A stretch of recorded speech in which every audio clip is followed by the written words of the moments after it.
for the thousands in attendance and the millions watching around the world. Ladies and gentlemen, let's get ready to rumble!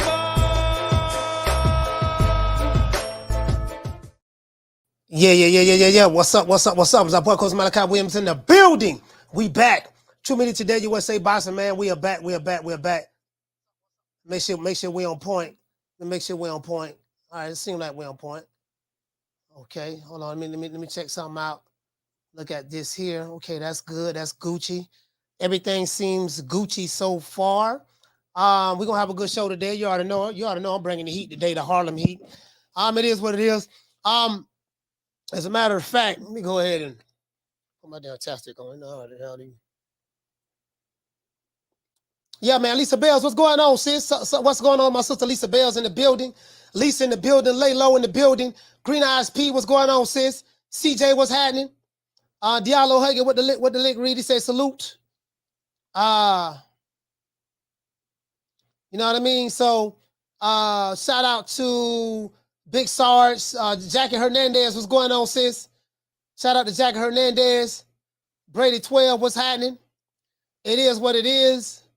Let's get into the show. We're gonna have a good one. They're gonna be a good one here, man. I can promise you that. I'm feeling good. Shout out to Squad Jones. Feeling good. Damien, what's going on, fam? Chino, what's happening? It is what it is. Let's go. Jose, let's go. Let's get it. Now, we do know we had a good fight party Saturday. I had quite a few people hit me up about the commentating on the fight with Lomachenko and Devin Haney. You know, people was complaining about Timothy Bradley. Shout out to Timothy Bradley. People was complaining about Timothy Bradley. I think people was complaining about I want to say Tim and Andre Ward. They were saying that the commentating for the fights, you know what I mean? It seemed like it was just one-sided. If I was to take a wild guess, I can imagine which side that they was on oohing and ahhing and screaming about. I did see the fight again. I looked at it again when I first saw the fight. I told you guys Saturday, I didn't score it. We're just watching it. I kind of thought maybe Loma edged it out 7-5. But then I went back and looked at it again this morning, and I scored the fight a draw. There was too many, for me, it was too many, I'm just saying for me, it was too many like close swing rounds. For me, it could have been 7-5 for Loma, could have been 7-5 for 7-5 for Devin, could have been a draw.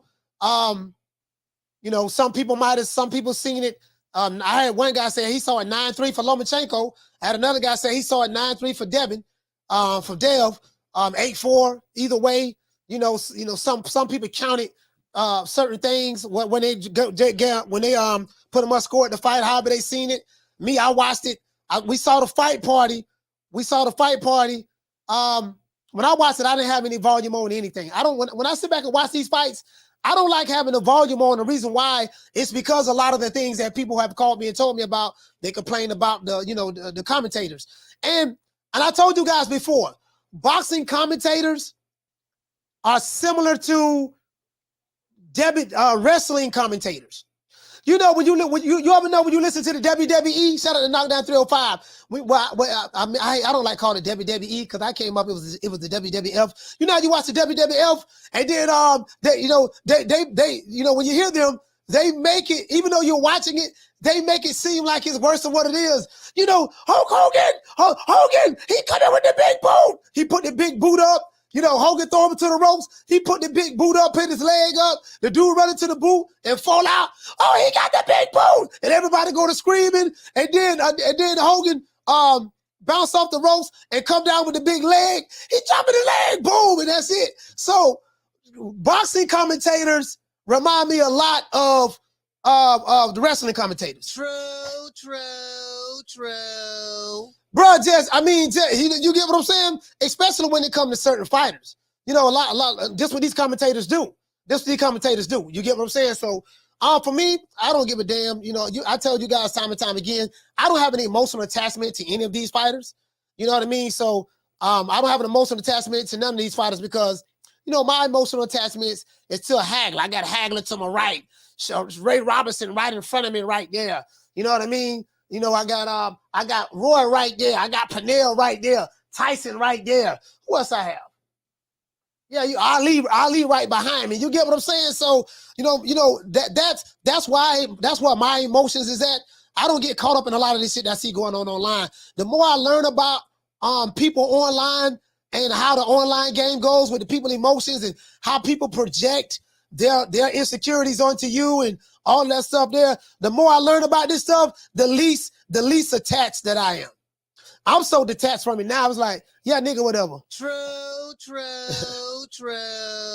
I'll be like, nigga, whatever. You can tell a lot. You can tell a lot about who the commentators want to win, just based on how they commentate the fight. You know what I mean? You have people have their own biases. They'll sit back and, and everybody has their biases to a degree, but you are looking for a level of objectivity, and most people don't have objectivity, especially online. Online is all about projection. I get a chance to be something that I can never be in life. I get a chance to say things that I never say to people in their face. So just a whole lot of stuff goes on. I haven't seen that. I think somebody threw something at Bill Haney, hit Bill Haney. I saw the Marcos Vegas interview. And no, that was the Marcos Vegas interview. It was one of those interviews. Somebody threw something, hit him in the side of the head. You know what I mean? It is what it is. That's some bullshit, but it is what it is. You get what I'm saying? But let's get into the show. Let's give everybody a round of applause.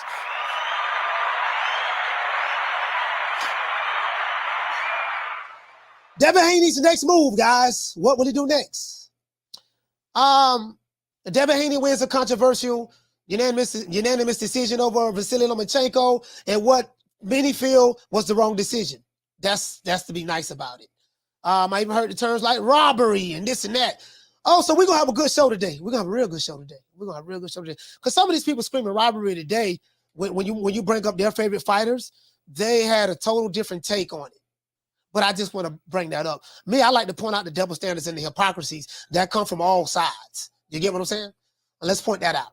Now, a lot of fans felt Lomachenko was robbed, and that Lomachenko did enough to get the big victory over Devin The Dream Haney, who is still the undisputed lightweight champion of the world.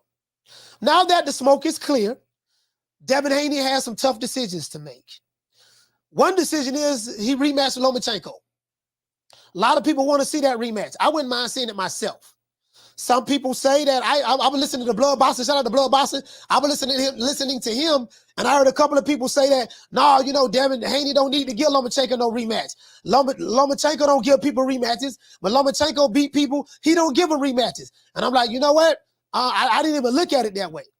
They said when Lomachenko fought Teofimo and all that stuff there, yada, yada, yada, yada, yada. He didn't even put a rematch clause in because he was just sure he was going to win, this and that. But the people I heard on Blood Boxing, a couple of people say he don't give rematches, so he don't deserve. So Lomachenko don't give rematches. So to people he beat. So Devin Haney don't have to give him a rematch. Some people are arguing that. I'm not saying I agree with that at all. I would definitely love to see the rematch because that fight was really that close, and it was a really, really good fight. I would definitely love to see the rematch. You get what I'm saying? But if Haney don't want to give it to him, then so be it. You know what I mean? It is what it is. I didn't even, I meant to put this on subscriber mode. This is going on subscriber mode, guys. Hold on. Bear with me one moment, guys. I'm putting this on subscriber mode. All right, cool. Shout out to Jackie Vasquez dropping that $2 super chat. He said run it back ASAP. Damn good fight. Okay, cool. Jamie say y'all run it back. Now, rematch Lomachenko, who some feel that Devin Haney lost to. Fight Shakur, who is currently Devin Haney's WBC mandatory, or move up to 140 pounds where the top guys are bigger and stronger. So Devin Haney has three options. What is he going to do next? Rematch Lomachenko. That's one option. Fight Shakur Stevenson. WBC mandatory. You know how I am. Fights are mandatories. You know what I mean? Some fighters can drop belts and don't have to fight their mandatory.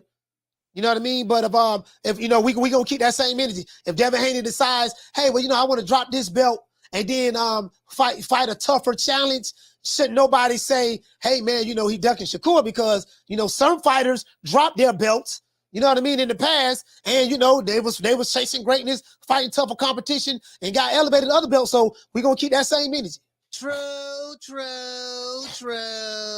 But I want to see him fight Lomachenko in the rematch. If he don't fight Lomachenko, I want to see Devin Haney fight Shakur Stevenson. Those are my two priorities. And you know what? I wouldn't mind either way. If he want to fight Shakur next, it's mandatory. That's his mandatory. I wouldn't mind seeing that.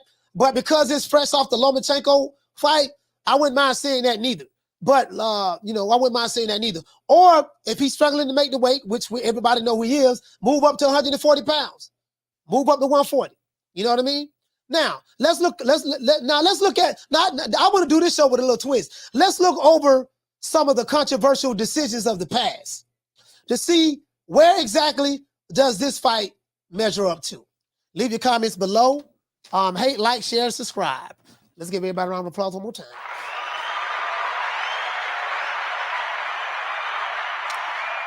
You already know what time it is. Before we start the show, we got to say all praise is due to the Most High, the Most Exalted, you know, the holiest of the holy, Mr. Al Heyman. Well, you know, I guess I got to be like everybody else and sing Al Heyman. I can quit my job now, baby. 6 figures, baby. You feel me? I'm about to But a name. Do you have a name? Oh, nah, I ain't got no name, you know. Name them names, man. They know who they is. Name them names, please. The names need to be named. They know who they is. The Mexican monster. There you go. And guess what? You know, I see a lot of beta males online days. Yo, man. Bro, some of y'all out there just looking real ugly out there online. Y'all just, you know, oh, man, y'all all over the place. Not even talking about you guys in the chat, but some of the people I've been seeing online, because, you know, I do a lot of studying and stuff. I just sit back and watch. I don't even comment. I just watch and take notes because I study these guys online. You know, it's like, man, it's a joke at this point. I'm gonna laugh and have fun with it though. I'm gonna laugh and have fun with it. It is what it is. Anybody that don't hit the like button, we gonna drop the phone lines early. Hit that like button, man. It is what it is. When I drop the phone lines, y'all call an old boy. Anybody hating, feeling some type of way about Coach Malachi Williams? This is how I feel about you. Riley, get him. Look, fuck you.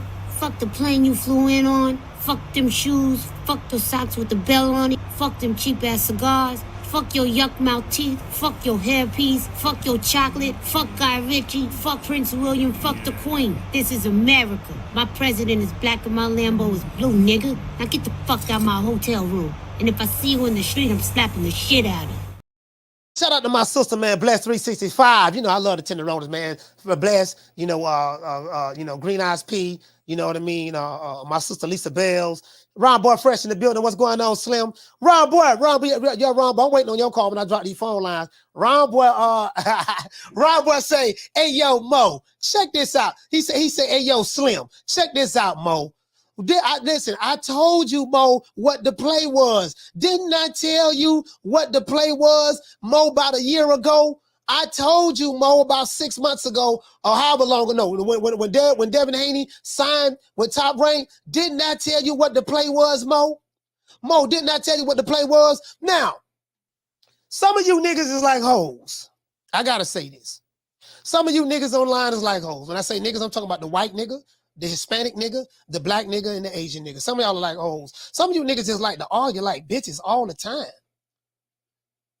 If a nigga if somebody don't agree with your opinion, your take on it, you want to argue. Let me tell you something. I don't argue with grown men. I used to be on the debate when I was in the Nation of Islam. And I was on the debate team in my high school. I debated a lot in the nation. Shit, I was in the nation for 25 years. Shit, about 10 of those years, that's all we did was debate. You know what I mean? I ain't finna be debating with a nigga about his opinion. However you feel is however you feel, nigga. Keep your feelings to yourself. Some of you niggas just some old crusty Ralph Transvan ass niggas, man. Niggas make me sick. You know what I mean? I don't even want some of these niggas come over here and watch me. Nigga, take your bitch ass back to where you come from. Damn. You wanna argue? I can't argue with you. You mad. Look at you. You mad. I don't get paid to argue with you. Who is you? You ain't nobody. For real though, nigga, I don't get paid to argue with you, nigga. True. You tongue wrestle with a nigga for about his feelings about a fight. Nigga, I don't give a fuck about that. Nigga, that fight is over with now. The man who won. It is what it is. You like it, cool. If you don't like it, cool. Move the fuck on. I ain't got time to be arguing with a nigga shit. Shout out to Derek Choice for dropping that quarter of a bam dub on your boy. Hey, Leroy. Super chat received. Playtime's over, boy. He said, how come all the Lion Den community on Haney's nuts? You got to talk to them. He said, they said Haney win clearly. Now you bringing up on boyfriend 7-8 Black. I feel like you on that Haney train too. It's sad. Well, Derek, I tell you what. If you feel like that I am on the Haney train, Derek, you know what you can do? You can politely leave. True. See, what it is you, Derek, you the type of guy, you kind of probably may be upset with me because you want me to be online arguing and stuff like that.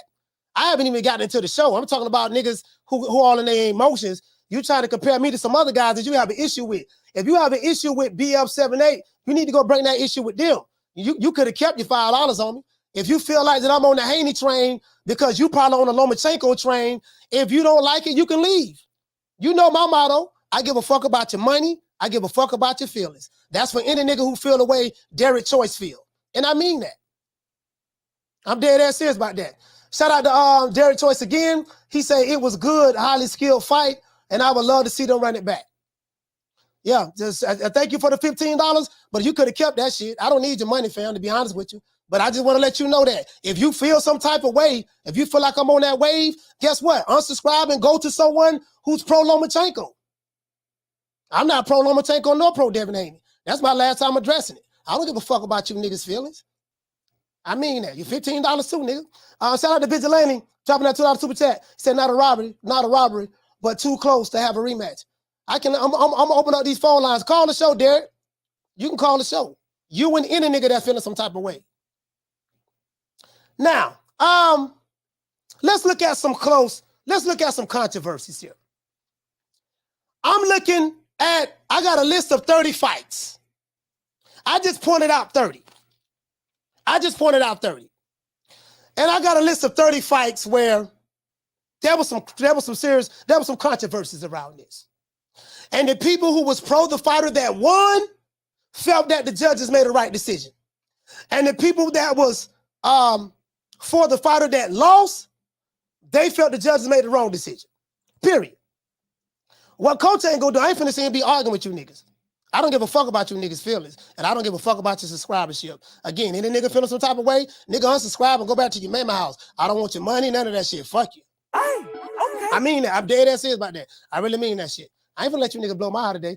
Shout out to I Am a Leader. Okay. Dropping that quarter of a bam dub on your boy. Hey, Leroy. Super chat received. Playtime's over, boy. He said, rewatch it. Loma landed a lot of sneaky, hard lefts. I didn't notice. 8-4 Loma. Okay, that's fine. Ain't nothing wrong with that, fam. However you scored it is however you scored it. I ain't got a problem with how anybody scored a fight. Just don't get mad with other people because they don't see it the way you see it. He said, my first super chat was not me, coach. He said, his name is Chance, not Choice. Oh, sorry about that. Sorry about that, Choice. My bad, dog. My bad. I got you confused with Chance. The dude name was Derek Chance. Let me see. Hey, sorry about that, Derek. I thought that was you. Phone lines ain't open, so if a nigga calling, the phone lines ain't open right now. Derek Choice, I apologize, brother. Derek Chance. I don't know who the fuck you is. Derek Chance, if you want to leave, you can leave, nigga. I'm about to give a fuck about how you feel. Shit. Fuck you. Anyways, yeah, these niggas here, man. I ain't got time for these niggas, man. They got the wrong one, bro. Shout out to Real Deal, dropping that $2 super chat. He said to beat the man, you have to beat the man. Haney 7-5. I mean, it is what it is. However, people, once again, I want to apologize to my brother, Derek Choice. I apologize. I confused you. I saw Derek, and I thought it was your name. My bad. I didn't read it right. I apologize, my brother. I do. As a matter of fact, for me snapping on you, Derek Choice, I gotta hit myself. I gotta hit myself with the bro. Shut that soft ass shit up. And the best man Shut that that's some soft ass shit. Shut that soft ass shit up. All that soft talking. I know you can do it, man. You got to, man, shut that soft ass shit up. Yeah, my bad. I had to hit myself with the bro. I apologize, Derek Choice. Apologize, fam. Shout out to Evo Sosa. For dropping that damn dub on your boy. Hey, Leroy. Super chat received. Playtime's over, boy. He said all this racial poly talk needs to shut the F all the way up. I lost $300 on Loma. I watched the fight with the volume down, and even I felt Loma lost. Pop shots and random flurries don't win fights. The thing is, Ebo Sosa, again, it was one of those fights that, you know, people scored it the way they scored it. They see it the way they see it. You know what I mean? It is what it is. I don't been doing this shit a long time. So not on the content crazy scene, but just watching this shit a long time. I've seen Roberts, bro. I've seen him, bro. Let me tell you, I'm finna run something down right here. But shout out to you, fam. Down from the bar, there's a platform stage. People pimping, sharp as razor blades. Anyways, it depends on how you scored the fight. Now, a controversial fight. Let's look at some controversies. Canelo versus Eris Landy Laura. A lot of people felt that Laura won that fight. That Laura got robbed when he fought Canelo. Y'all remember that fight? A lot of people felt that Canelo versus Triple G, the first fight. Hell, even I felt that Triple G won the first fight. Then that ended up in a draw. Y'all remember that fight? Y'all remember that fight?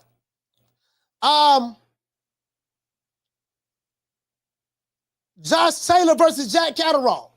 Y'all remember that fight? Josh Taylor versus Jack Catterall? That was another one. Josh Taylor versus Jack Catterall. Let me do this.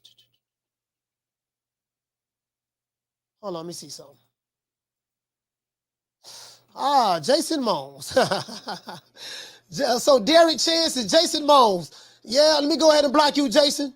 Come on to another account, fam. Come on to another account, Jason. You have officially been blocked, Mr. Derek Chance. Bye, Felicia. Come on to another account, Jason. Nigga just created an account. This nigga just created an account.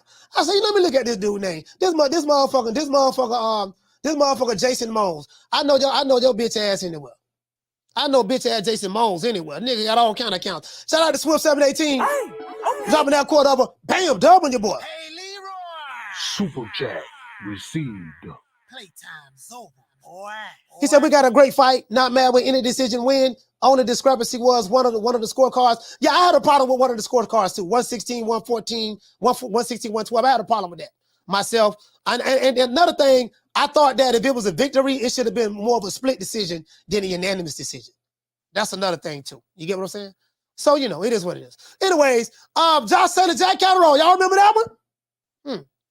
Floyd Mayweather and Castillo, the first fight.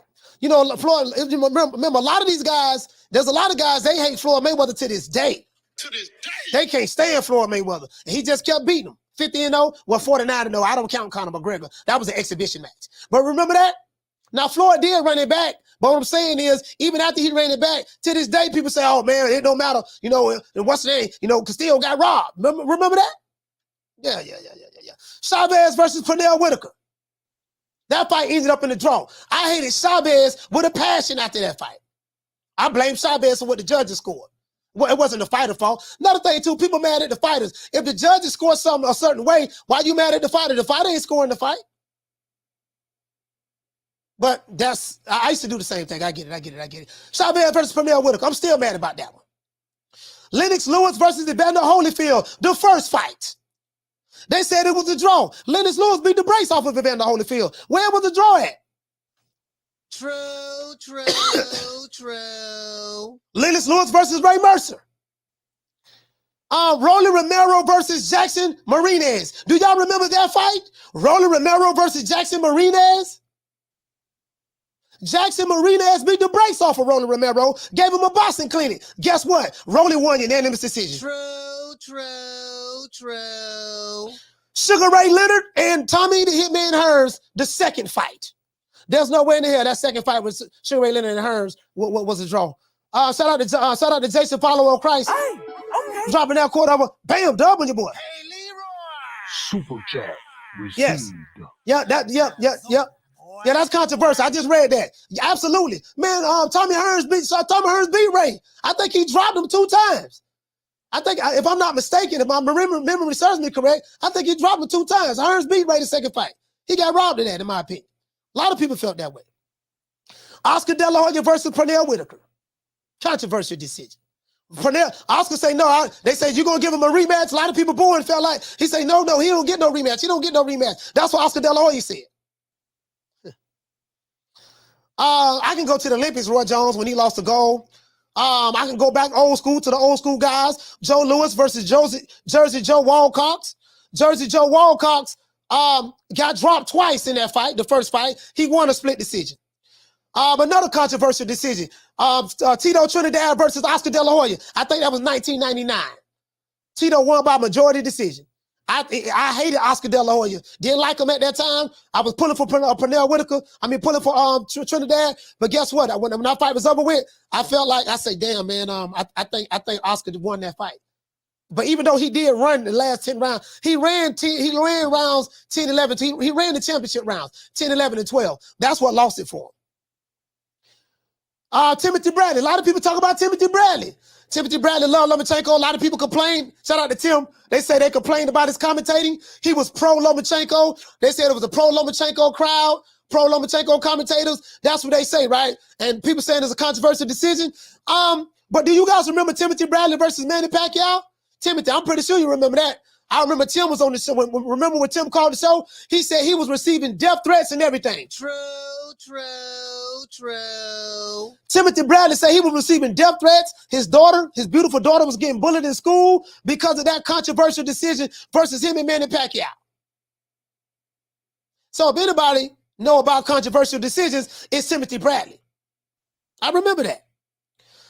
Hagler versus Hearns, you know, I was a Hagler man, so, you know, I felt that Hagler won. You know, Leonard fans felt like he won. You know, Hagler lost split decision. But, you know, that is what it is. Jermaine Taylor versus Bernard Hopkins 2. That fight was very controversial. You get what I'm saying? Hagler and Duran. Remember that? 15-round fight? Some people felt like, man, you know, Duran went 15 rounds with Hagler, you know, and Duran was right there. Shout out to Marcus King for becoming a member for 1 month. He said, keep it real, Malachi. I plan on it, fam. I plan on it. I just want to run it down. I just want to run it down. I just want to run it down. You know what I mean? Shout out to Bonjoko Hendrix. What's going on, sis?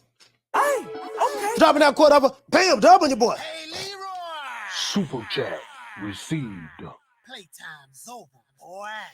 Bonjoko, what's your face is? You say Atlas won't judge Moretti to face NSAC, NCSC, and NCAC to explain scoring 116, 112. I agree. Yeah, I mean, you know, it is what it is. Ain't shit, you know, it is what it is. Somebody said Andre Ward Kovalev won. Andre Ward Kovalev won. So, I mean, Andre Ward has been a part of a controversial decision. He benefited from it. Timothy Bradley's benefited from a controversial decision as well. I just want to throw that out there because some of these dudes, I'm not saying Tim and Andre Ward, but some of these dudes, the hypocrisy of it. Some of these dudes, they forget. Some of these dudes, they forget, boy.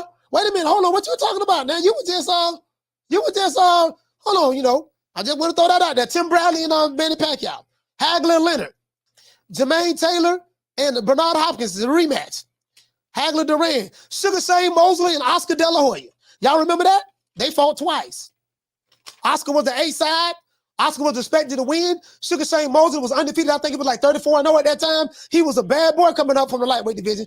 And I think it came, Sugar Shane fought lightweight, and I think he fought welterweight as well. But I'm saying at that time, they fought welterweight. And that was a hell of a fight. I remember that fight. I was so happy that Oscar De La Hoya lost. Not gonna lie. True. But a lot of De La Hoya's fans felt that he got robbed. Split decision. I found the old one for the old school guys. Joe Frazier and Oscar Bonavena. Y'all remember that? Joe Frazier, Oscar Bonavena? Oscar Bonavena dropped Joe Frazier twice. I think they fought 12 rounds or something like that. He dropped him twice. Frazier won a majority decision. True. What about Manny Pacquiao and Jeff Horn? Y'all remember Manny Pacquiao and Jeff Horn? Remember that one? Remember Manny Pacquiao and Jeff Horn? Yeah, y'all remember that. I know y'all do. Yeah. Forgot all about that one, huh? Remember Juan Manuel Marquez versus Marco Beretta? Marquez, we talking about the first fight, the one they had in 2007. I thought Barrera won that fight. They gave it to Marquez, and Barrera dropped Marquez in that fight. I thought Barrera won the fight myself. Marquez won unanimous decision. I got another one. Oh yeah, one of my favorites, my main man on his 50th professional fight, Marvelous Marvin Hagler versus Vito Antuofermo. Marvin Hagler got robbed. They said it was a draw. That's what they said. It took him 50 fights to get a shot at the title, and then when he finally got a shot at the title, you get what I'm saying? They said the fight was a draw. Marvin Hagler. True. Shout out to Swift718 dropping that $2 super chat. He said, "Do you think Taylor beat Hopkins?" You know what? I gotta go back. I'm not gonna lie. I kind of lean more towards Hopkins, but that was a tough fight, bro. I haven't seen it in a long time. Swift, I gotta go back and look at it. Fam. But off memory, I knew I was going for Hopkins, so I could have. I think I gave it to Hopkins. I think I gave it to B-Hop myself. Off memory. Shout out to Old City and Lion. Hey, okay. Dropping that quarter over. Bam, W boy. Hey, Leroy. Super chat received. Playtime's over, boy. This Old City and Lion, he said, "Coach, I appreciate you for elaborating to show the public this happens in boxing. I'm glad Haney won. Tough fight. Keep your foot in there, Coach. I plan on it, fam. I plan on it.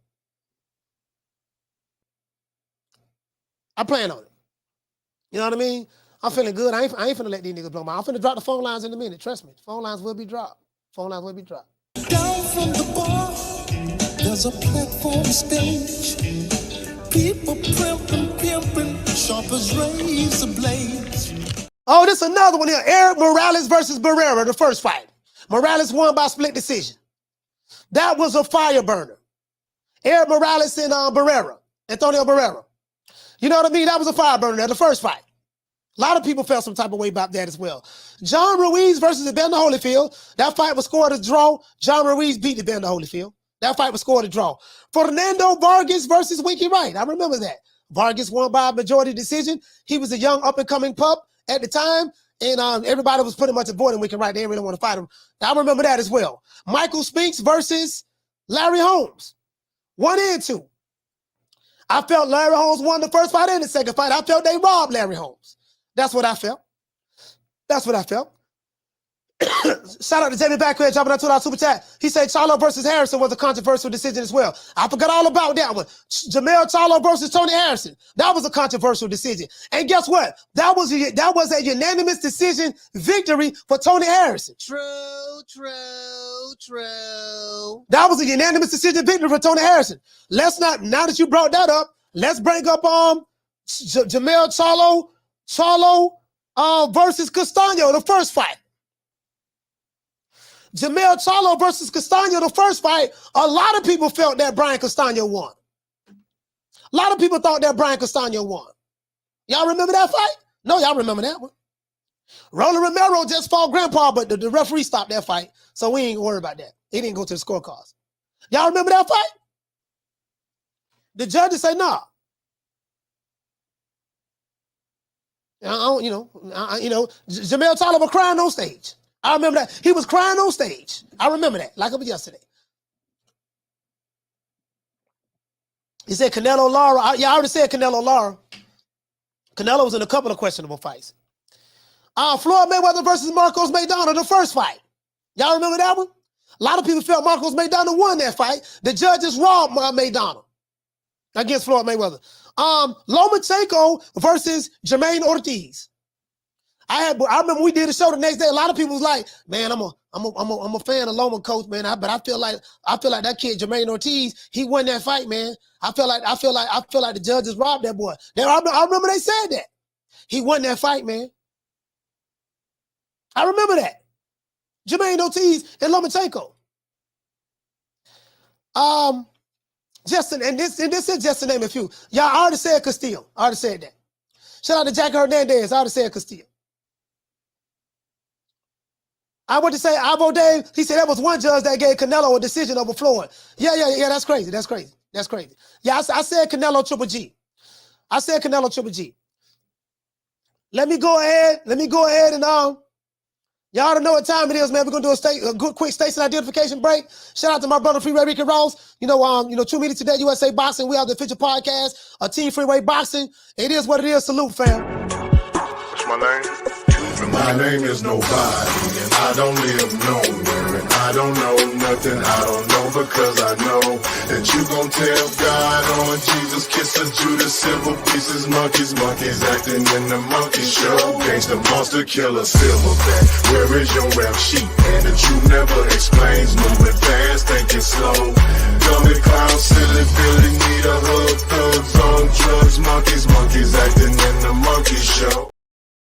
Phone lines open, man. He said, well, shout out to Shad. Hey, okay. Dropping that quarter over. Bam, dub on your boy. Hey, Leroy. Super chat received. Playtime's over, boy. He said that DQ for Roy Jones against Montel Griffin were controversial. Oh, absolutely. Yeah, somebody said, shout out to my brother from Detroit. My brother from Detroit, man. I forgot his damn. What's his name, man? I just saw him. Shout out to my brother from Detroit, man. Smith and West. Yeah, that Wilder Fury first fight controversy as well. Shout out to Malcolm Ford dropping the $2 super chat. He said AB and Jesse Vargas, AB and Pony. Yeah, couple. There's a couple of them out there, man. For real though. Down from the bar, there's a platform stage. People pimping, sharp as razor blades. Caller, what's your name? Where you calling from? What's up, Coach? It's Cory calling you from Texas on this controversial Monday. Cory from Texas, talk to me. I looked at it. I bought it on ESPN pay-per-view. I looked at it twice. I looked at it 2 more times. And then I respect Teddy Atlas, and Teddy Atlas kind of took what I said out of it. He said, "Yeah, I don't like how Moretti scored it, but I can see how they gave it to Haney because of all his body shots earlier." And then I looked at the first round again, Coach, and I said, okay, you could give it a swing round, but Devin Haney did come out that first round throwing the quicker, faster punches. So, not mad at anybody if they thought Loma won 7-5. I had Haney winning at 7-5, but if you're going to still say that you think, and I've seen a lot of people give me this argument, they said from the 7th round on, Devin Haney was he disappeared, and I was like, okay, so if you're going to make that argument, then you're saying that Devin Haney won 7 rounds, so that means 5 rounds you came on 10. So therefore, you got to win 7 rounds to win the fight, so you have to give it to Haney. But like a lot of people said, it took away from a good fight. I mean, honestly, when I first saw the first 8 rounds, Coach, I thought it was a masterclass because they both look good. But I don't know. I just listening to your opinion, man. I had a 7-5 Haney, but if you got a 7-5 Lomachenko, I understand you. But you having an 8-4 Lomachenko, I would love for you to tell me the 8 rounds Lomachenko won. I mean, I got you. I got shout out to Cory from Texas. Salute, fam. I got you. I'm expecting a lot of phone calls today. I am expecting a lot of phone calls today. Caller, what's your name? Where you calling from? Stan from Cali. Stan from Cali, talk to me. Yeah, I was just going to say, man, it was a close fight. I had Haney winning 7 rounds to 5. He got a lot of the earlier rounds, and I thought he got the 12th round. I think Lomo waits too long to get started. And also, the body shots, this ain't the goddamn amateurs anymore. You score body shots in pro boxing. He was beating him up to the body. I'm surprised nobody's mentioning, I think it was the 6th round, where Haney hit him with a body shot so hard, Lomo tackled his ass. And of course, Timothy Bradley's bitch ass ain't gonna say nothing about it. But if you go back to watch that body shot, he was on his way down and he tackled Haney. Oh, I remember that when they went down. Yeah, you know what? I got to look at that again. I got to look at that again. I remember that. Look at that, Coach. He hit him so hard, he was on his way down and he tackled him. And then also with close fights, I don't know if you remember the Johnny Tapia, Paulie Ayala series. Those were all close. Yeah. I think they fought 2 or 3 times. I mean, you James know. Kitchen. Yeah. I mean, Tommy Hitman Hearns. Yeah, we got a bunch of them. We got a bunch of close decisions. Like I just ran the list down, and I remember the reaction when all this stuff happened were the ones that I was born for and stuff like that. So Yeah, yeah, your for list sure. is on point. Your list is definitely on point. So Yeah. people just need to accept it. If you're a true boxing fan, you know this ain't nothing new. All these bitch ass motherfuckers. Oh, I'm done with boxing. So what? It's Yeah, over. If you're done with boxing, keep going whether they bitch ass watch or not. Yeah, if you're done with boxing, leave. We ain't gonna miss. Coach. Yeah, salute, fam, salute. Shout out to Stanford, Cali. Yeah, my boy said they done with boxing. Be done with it. You ain't got to make no announcement. You ain't got to make no announcement if you're done with boxing. If you're done with boxing, be done with it. You got to make no announcement. I don't think nobody gonna miss. You know what I mean? It is what it is. Yeah, man, salute. I'm trying to say what's up to everybody in the chat. Oh, yeah. Marlon say play the Haney music. I did say that. I did the same thing. I did the same thing when Tank won, when he beat Ryan Garcia. I said I got to play the music. I ain't gonna play it all day, but I'm gonna play it. I'm gonna put it. I got you, fam. I got you, fam. Hold on. Caller, what's your name? Where you calling from? Yeah, Electro Jazz from New Mexico. How you doing? Electro Jazz from New Mexico. Talk to me. Oh, I gotta say, man, I was there. I saw the fight. I had a great time. I personally had it 8-4 Roma, but that's so close. But really argue to the point too much. All I saw a fight and legit. Your phone, man, Jed. I don't know what type of phone you using, fam, but bro, you sound smothered. You going in and out, so you have a terrible reception. Just want to let you know that. I'm sorry about that. I don't know what's going on. Maybe I should plug it in. I just wanted to say I seen the fight. I thought Loma won, but I can't get mad at the decision. It's controversy wins. That's it. It is what it is. So we saw a great fight, and no one can deny that. All right. Shout out to Jed, Electro Jed from New Mexico.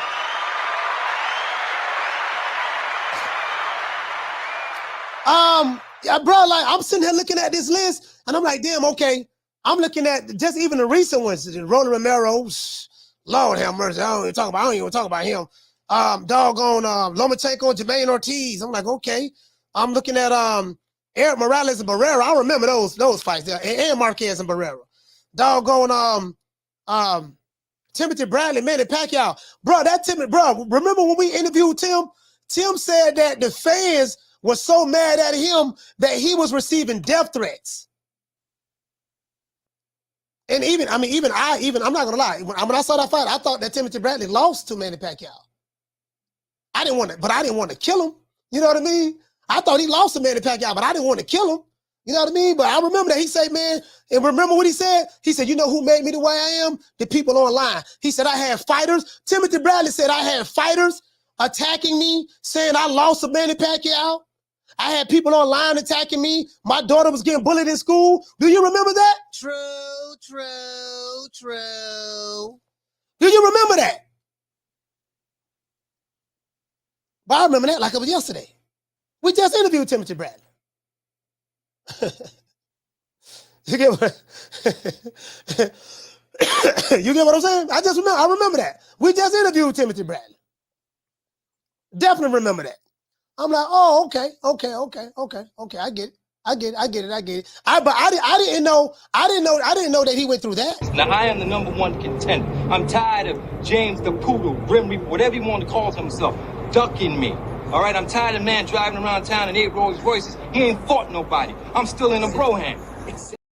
Phone lines open, man. 530-494-9636. Hit the whole boy out, You want to talk some shit? Call me. Start some shit, bitch. Sup, fool? You gonna talk shit about me, homie? Where you from? Hundreds of niggas is waiting for your motherfucking call, and they all talking shit about you right now. Call the coach at 530-494-9636. We waiting on your bitch ass. Sir, man, call the coach, man. Y'all hit me up, man. 530-494-9636. If you're from the UK, international numbers for all the international Africans. You know what I mean? UK 4420-3769-8745.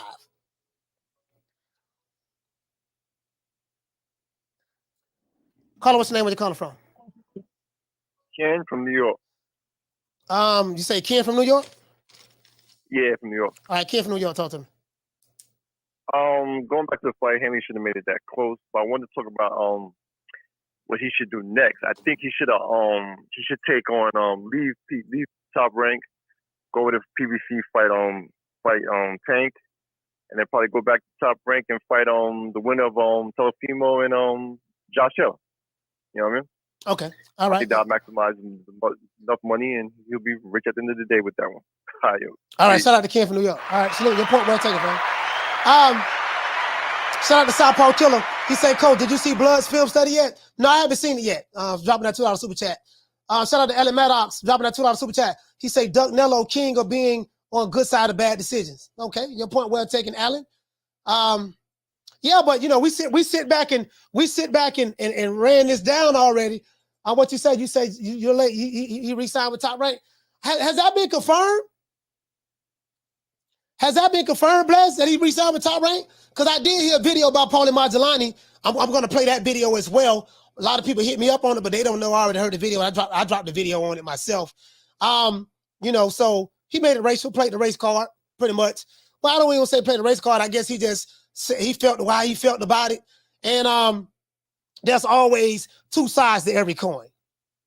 There's heads and there's tails. There's always two sides to every coin. So for whatever you say for tails, you can flip it, and heads can use that exact same argument. True. You get what I'm saying? But I have a list of controversial decisions right here. 30 of them. 30. As a matter of fact, 32 to be exact. 32. And I read some recent ones. And shit. I think that I didn't know because I wasn't online then. But I didn't know what Timothy Bradley told me he was getting death threats. I didn't know that. I'm like, God, them Manny Pacquiao fans was like that. They were threatening people. Shout out to Vigilante. Dropping that quote over, bam, dub on your boy. I didn't know them Manny Pacquiao fans are like that. I couldn't have been online then. Carla, hold on. Vigilante, he said it's sad how fans get emotionally attached to fighters or even teams in sports. Where they fight other fans when athletes don't even know we exist. I mean, it is what it is, man. I mean, people have emotional attachments. That's why we try to stay away from that shit. Me personally, myself, I don't give a fuck. If I ain't making no money, I don't give a damn. Down from the bar, there's a platform stage. People pimping, sharp as razor blades. A fan have a way to if they feel how they want to feel. If I ain't making no bread, I can't get no emotional attachment to that shit. Shout out to G-Funk in the building. I'm calling. What's the name? Where you calling from? Hey, Curtis from Long Beach. Curtis from Long Beach. Talk to me. Hey, people can't put too much stake in that Paulie Malignaggi video. Yeah, I don't. Remember him and Dev got into it. Yeah, I don't. Remember Dev? Yeah, I don't take anything serious that Paulie Maldulani says. I call him Malignaggi. I don't take nothing he says, Paulie Malignaggi, serious when it comes to the Haneys because he hate those guys and they hate him. He don't like them. So anything he say is always going to be biased. No matter how try to fair and balanced he try to say he is, I just find it very hard to believe that you're going to be fair and balanced with somebody who you don't like and they don't like you. And y'all beefing with each other. And that's a known fact. It's very hard for someone to be objective to someone who they hate and don't like. I don't. It is what it is. But that's his opinion. I respect his opinion. I'm not going to go to war about what he said. I really don't give a fuck. But I just want to address it because someone asked me to address it. That's all. But go ahead. Yeah. No problem. And I think after I watched the fight again, I think the problem that we having with this fight is, it can go either way depending on how you score it. But after watching it again, I think the issue that Loma fans is overlooking is that dude waits like a whole round and he really don't start fighting until like 30 seconds, 40 seconds to the end of the round. And if you let Dev control the whole round, who do you give that round to if Dev controls the first 2 minutes and then Loma win the last minute, or less than that? And I think that's the issue with scoring that fight because it's tough to score that if Dev dominates the first part of the round and then Loma get the last part. How do you score that? And those are the swing rounds. So it all depends on how you score it. But again, I'm not mad with 115, 113 either way. At 116 to to 112 is just crazy, but it could go either way. But I believe Dev won the fight after watching it again. All right. But I ain't mad at the people that saying that Loma won. Okay. Yeah. Shout out to Curtis from Long Beach. Salute, fam.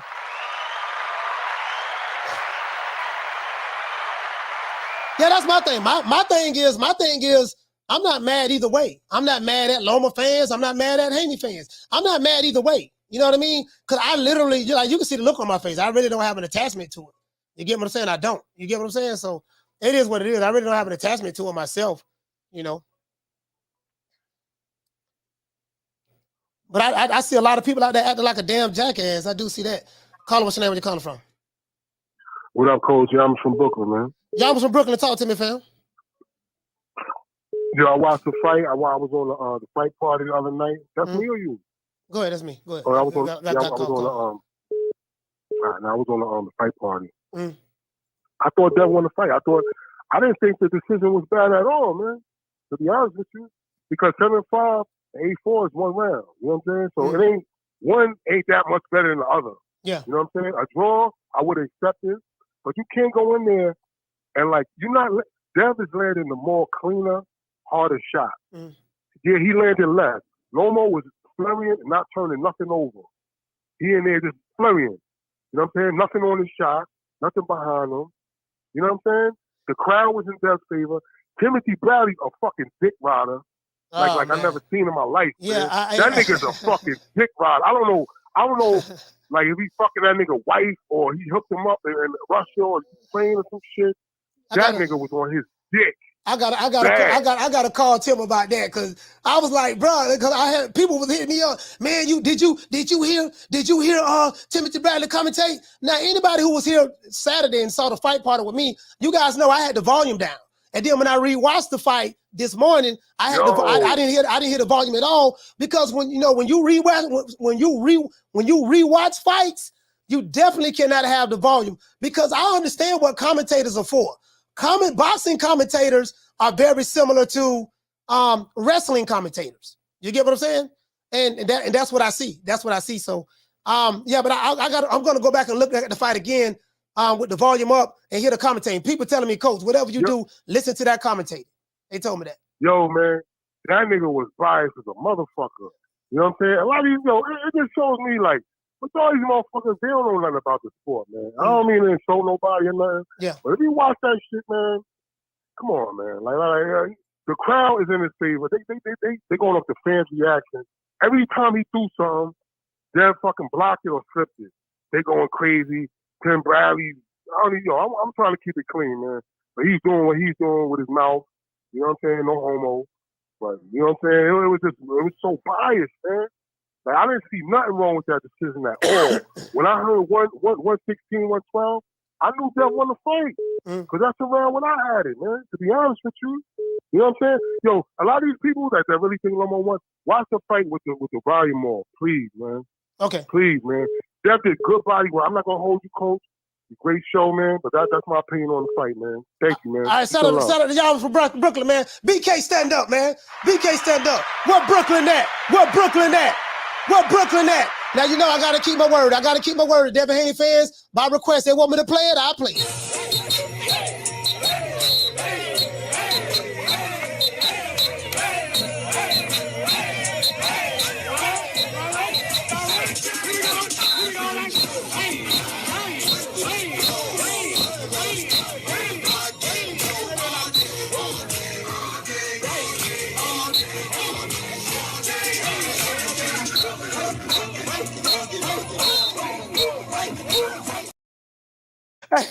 I said they would celebrate before the fight started. And goddamn, they would celebrate before the fight started and everything. I'm like, okay. Boy, I say, goddamn, boy, hey, just like, boy, it is what it is, man. Boy, it is what it is. They say it's hard, but it's fair. That's the old saying that we say down here in the South. It's hard, but it's fair, boy. I'm like, well, shit, where's fair? You know what I mean? But it ain't supposed to be easy. It's supposed to be hard. It's hard, but it's fair.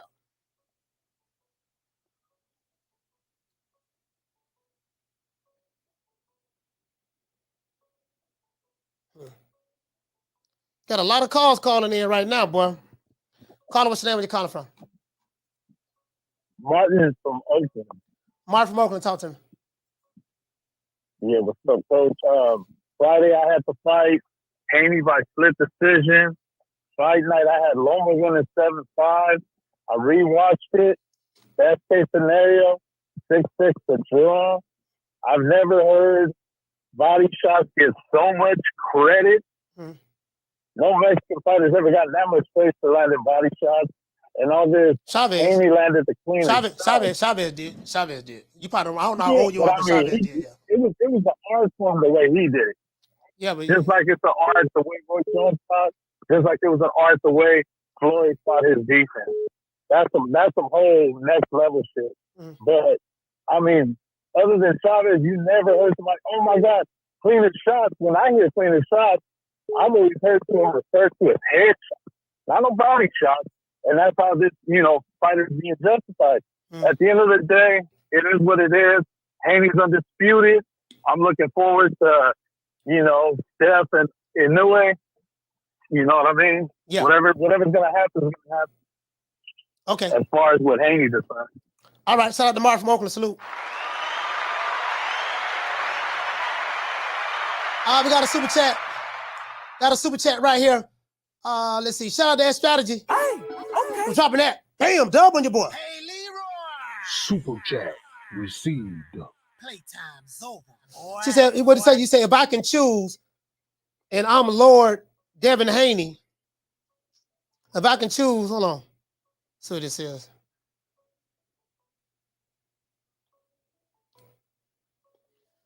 All right, caller, hold on.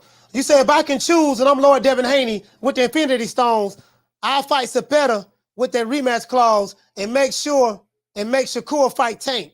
And then fight the winner of Devin. And then the winner, if Devin stays at 135, Dev's the WBA champ too. Okay, I see what you're saying. I see what you're saying. It's kind of like a little strategy right there, how you gonna go about doing it. I got you. Down from the bar, there's a platform stage. People pimping, sharp as razor blades. Caller, what's the name? Where you calling from? What's up, Coach? Fee, you on a Bluetooth? No, I'm not on Bluetooth. Okay, can you hear me good now? Yeah, I can hear you now. Go ahead. Okay. I'm just calling because yesterday I had called and I had gave my opinion that I felt like it's a possibility that Loma won the fight. But I woke up first thing this morning and got myself together and laid down and put the fight on, and I didn't have volume either. Yeah. And I just really keyed in on it. And I came up with Devin Haney winning 7 rounds and Loma winning 5. And I know a lot of people mad about the body shot, but that's what I feel like did win him the fight because they were so clean. And the thing is that we weren't paying attention to the body shots because I hate to say it, he doesn't have that real power, so we ain't getting no reaction from Loma. You know what I'm saying? As he's hitting the body. We looked up top at Loma just swinging crazy and being aggressive, and also Loma footwork. You know what I'm saying? That we were missing more than likely was what the judges were catching, which was those clean, flush body shots that he was catching Loma with. So that's what I mean. I think both men did. Lomachenko did some great body work as well. Both men landed shots in the head. I think Lomachenko turned it on in the second half of the fight. He was landing that straight. That lead left couldn't miss. That lead left couldn't miss. He was knocking the damn head back. But both men did well, in my opinion. It was a very, very good fight, tough fight. It was a nip and tuck fight. It is what it is. People see it the way they see it, and I don't give a fuck. Like, if you think Devin won, fine. If you think Lomachenko won, fine. I'm not finna argue with anybody about their opinion. You know what I mean? However you see it is how you see it. That's it. It ain't shit gonna change. So you get what I'm saying? No. I just want to go back. I want to go back and watch it and give Devin a fair chance to give it. Without people in my ear, I had people in my ear, my homeboy, so I couldn't really focus. Yeah. And I just see where Devin, kind of got the best of him. I don't have the list in front of me to say I did a little video on it, but.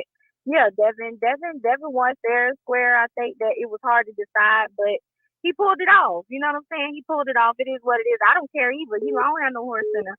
I just like to see good fight. I just like to see a good fight. All right. Shout out to Fee on the That's all I Fee. got, Coach. All right, shout out to Fee. I was like, shit.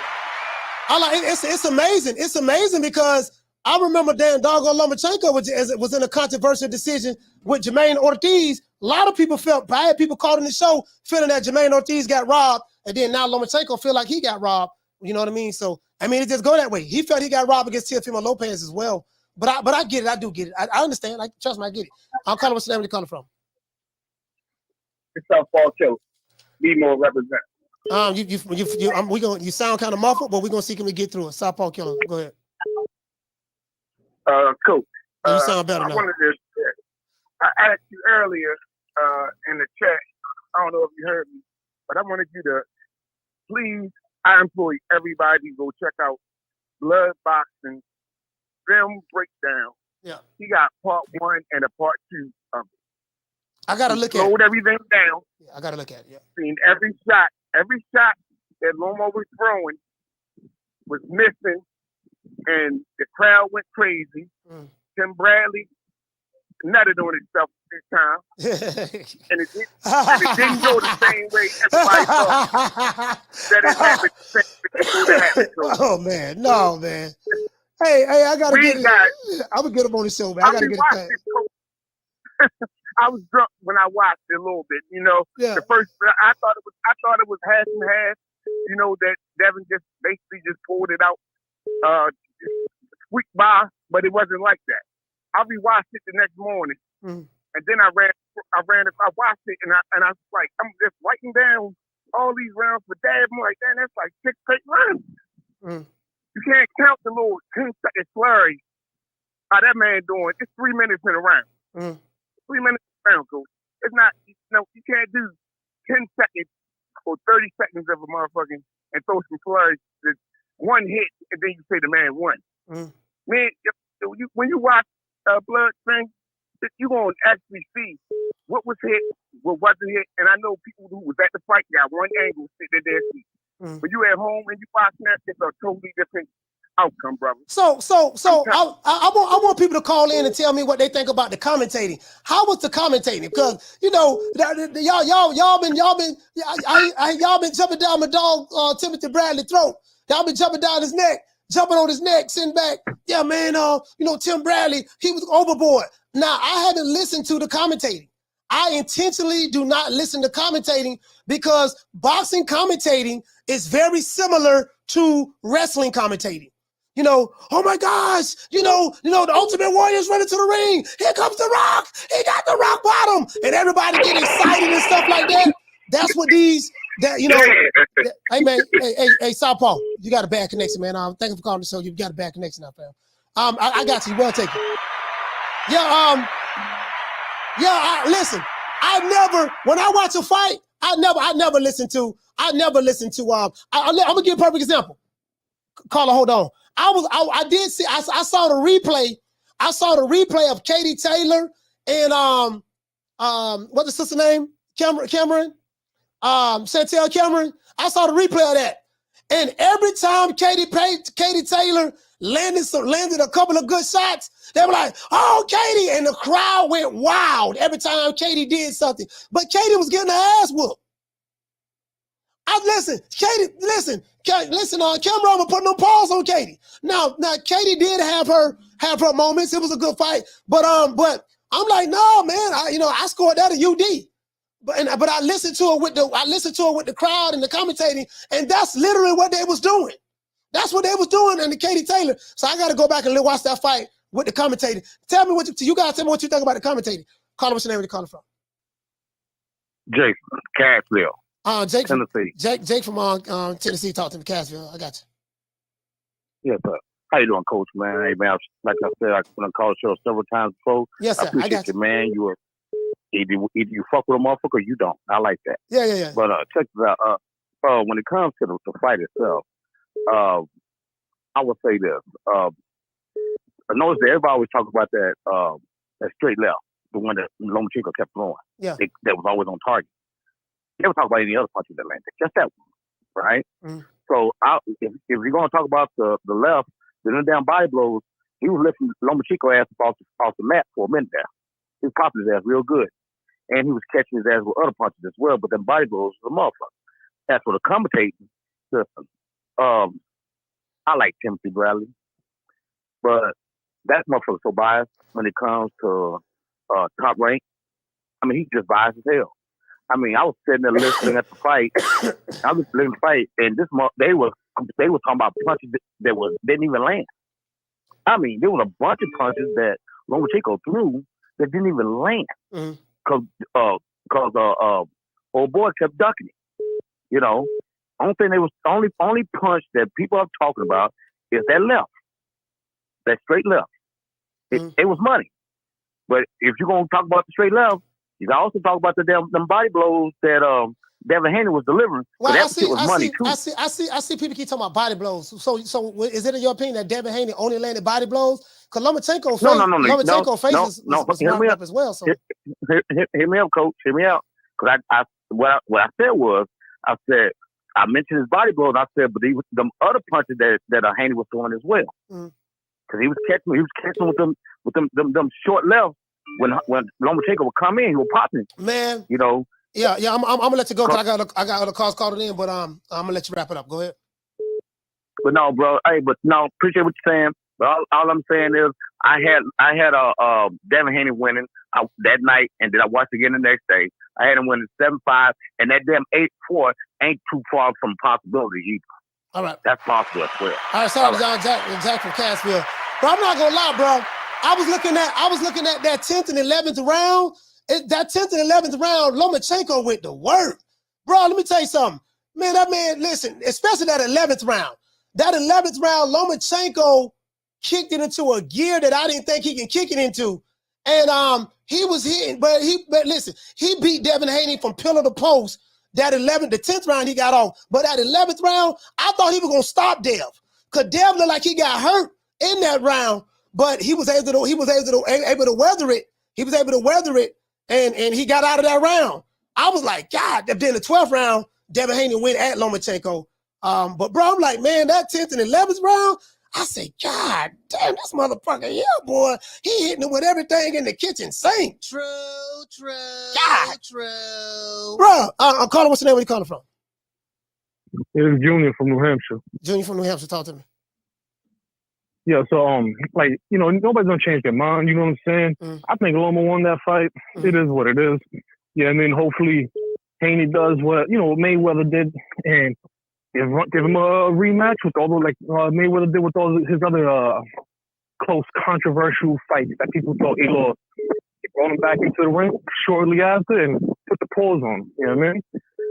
Okay. But I got a question for you, dog. Did you see that Katie Taylor fight versus Michelle Cameron up there in the UK? Yeah, I saw it. What you thought? What you think about that, man? I thought Chantel Cameron won easy. I thought she was putting pause on Katie Taylor. You know what I mean? And I'm just saying. Yeah. You ask me what I think. That's what I think. That's my opinion. Yeah. Now, I saw the fight with the commentating. They fighting in Ireland with the commentating. Every time Katie Taylor landed some good punches, the commentators went crazy and the crowd went crazy. Every time Chantel Cameron was getting off decent, they were like, "Oh yeah, Chantel landed a good punch here, a good punch there. Oh my gosh, Katie Taylor just hit on the kneecap." You know, that's how they did. You know what I mean? So I'm just I'm saying, I heard it. That's why I don't like listening to fights with the volume, because you know, I mean, I'm just being honest with you. That's my assessment of it.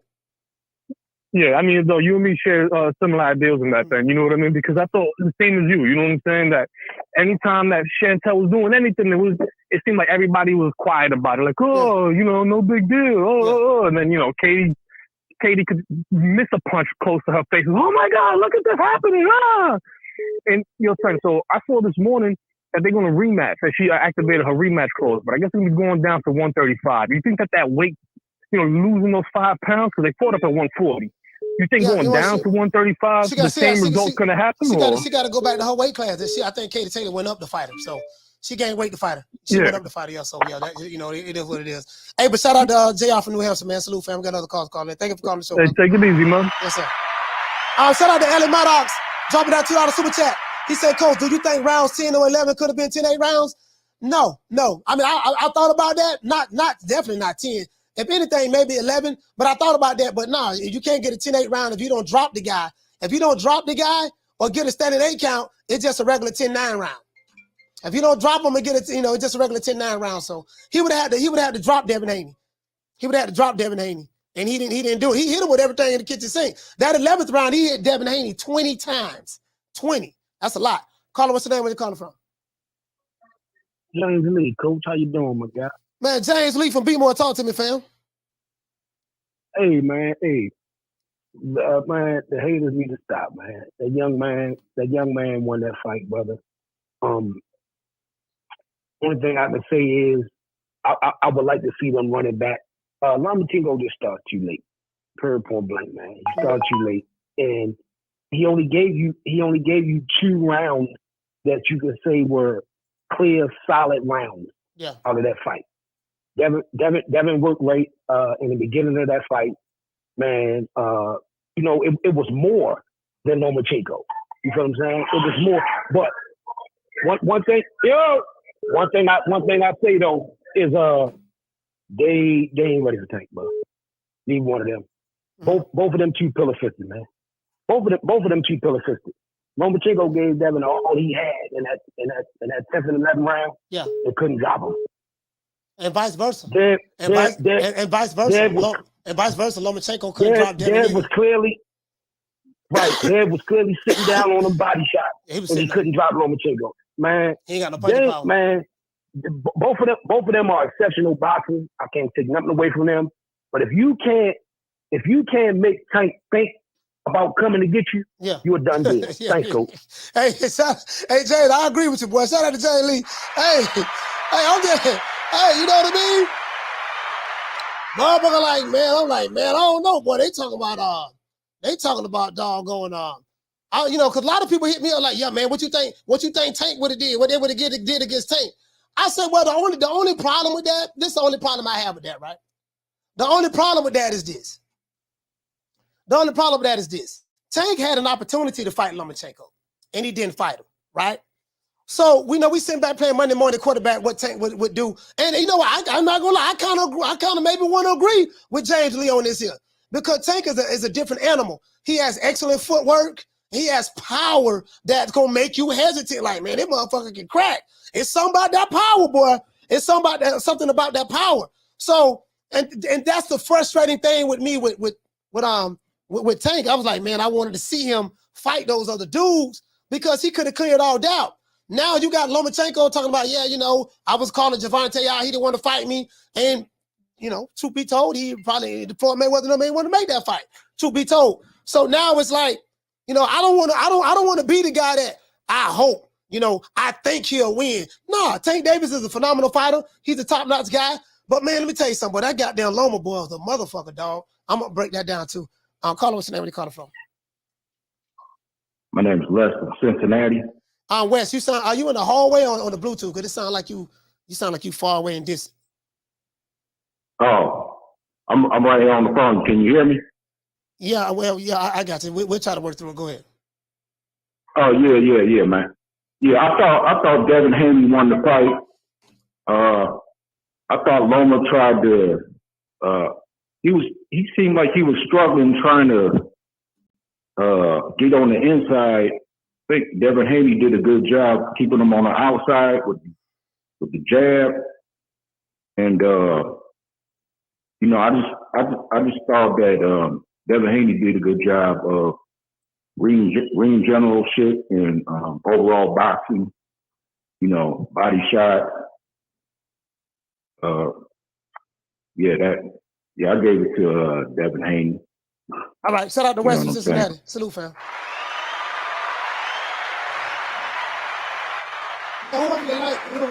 Hey, yeah, shout out to everybody in the chat, man. Yeah, some of these guys, they have bad connections, guys. So it's like we trying to hear them, but I don't know what it is, man. It seems like the callers who call my show, all of them have terrible receptions. I don't know what it is, man. I don't know what it is, bro. Like, man, And it's not my phone. I can tell you it ain't my stuff at all. My stuff on point. I'm calling. What's your name? Where you calling from? It's Ed from H-Town. You say Ed from H-Town? Yes. And from A-Sound, talk to me. Yeah, I'm gonna keep it short, Coach. So I had Haney 1, 2, and 4 through 7. 3 Loma, and then 8, 9 was a swing round. 10, 11 was Loma, and then 12 was Haney. So yeah, I do think it was Haney draw at best. But one thing we gotta realize too, I mean, this Saturday was a beautiful experience, a beautiful fight. Yeah. You know, there's still so much love for Loma, so much love for Haney. People still talking about it. You know, we need to keep this momentum going. We just had the Ryan Garcia and Davis. Yeah. Now we got Haney and Loma. We need to keep Man. these balls rolling. We need Loma to keep fighting. There's so many good fights that he can fight. Haney too, you know. You know what I like about this Haney Loma fight? That fight brought out a lot of the hardcore boxing fans. It sold out. It was a sold out event. You know what I mean? I'm hoping the pay-per-view do like at least 300,000 for both of those guys, because that's the first time they ever did pay-per-view. Again, yeah, you're right about that. I heard, I wasn't there, but I heard that the crowd was pretty much a pro Lomachenko crowd. That's crazy because Devin Haney lives in Vegas, but you know, I heard it was a pro Lomachenko crowd. Nothing wrong with that. It is what it is. I heard that the commentating from ESPN, Timothy Bradley and Andre Ward and those guys, they was definitely pro Loma.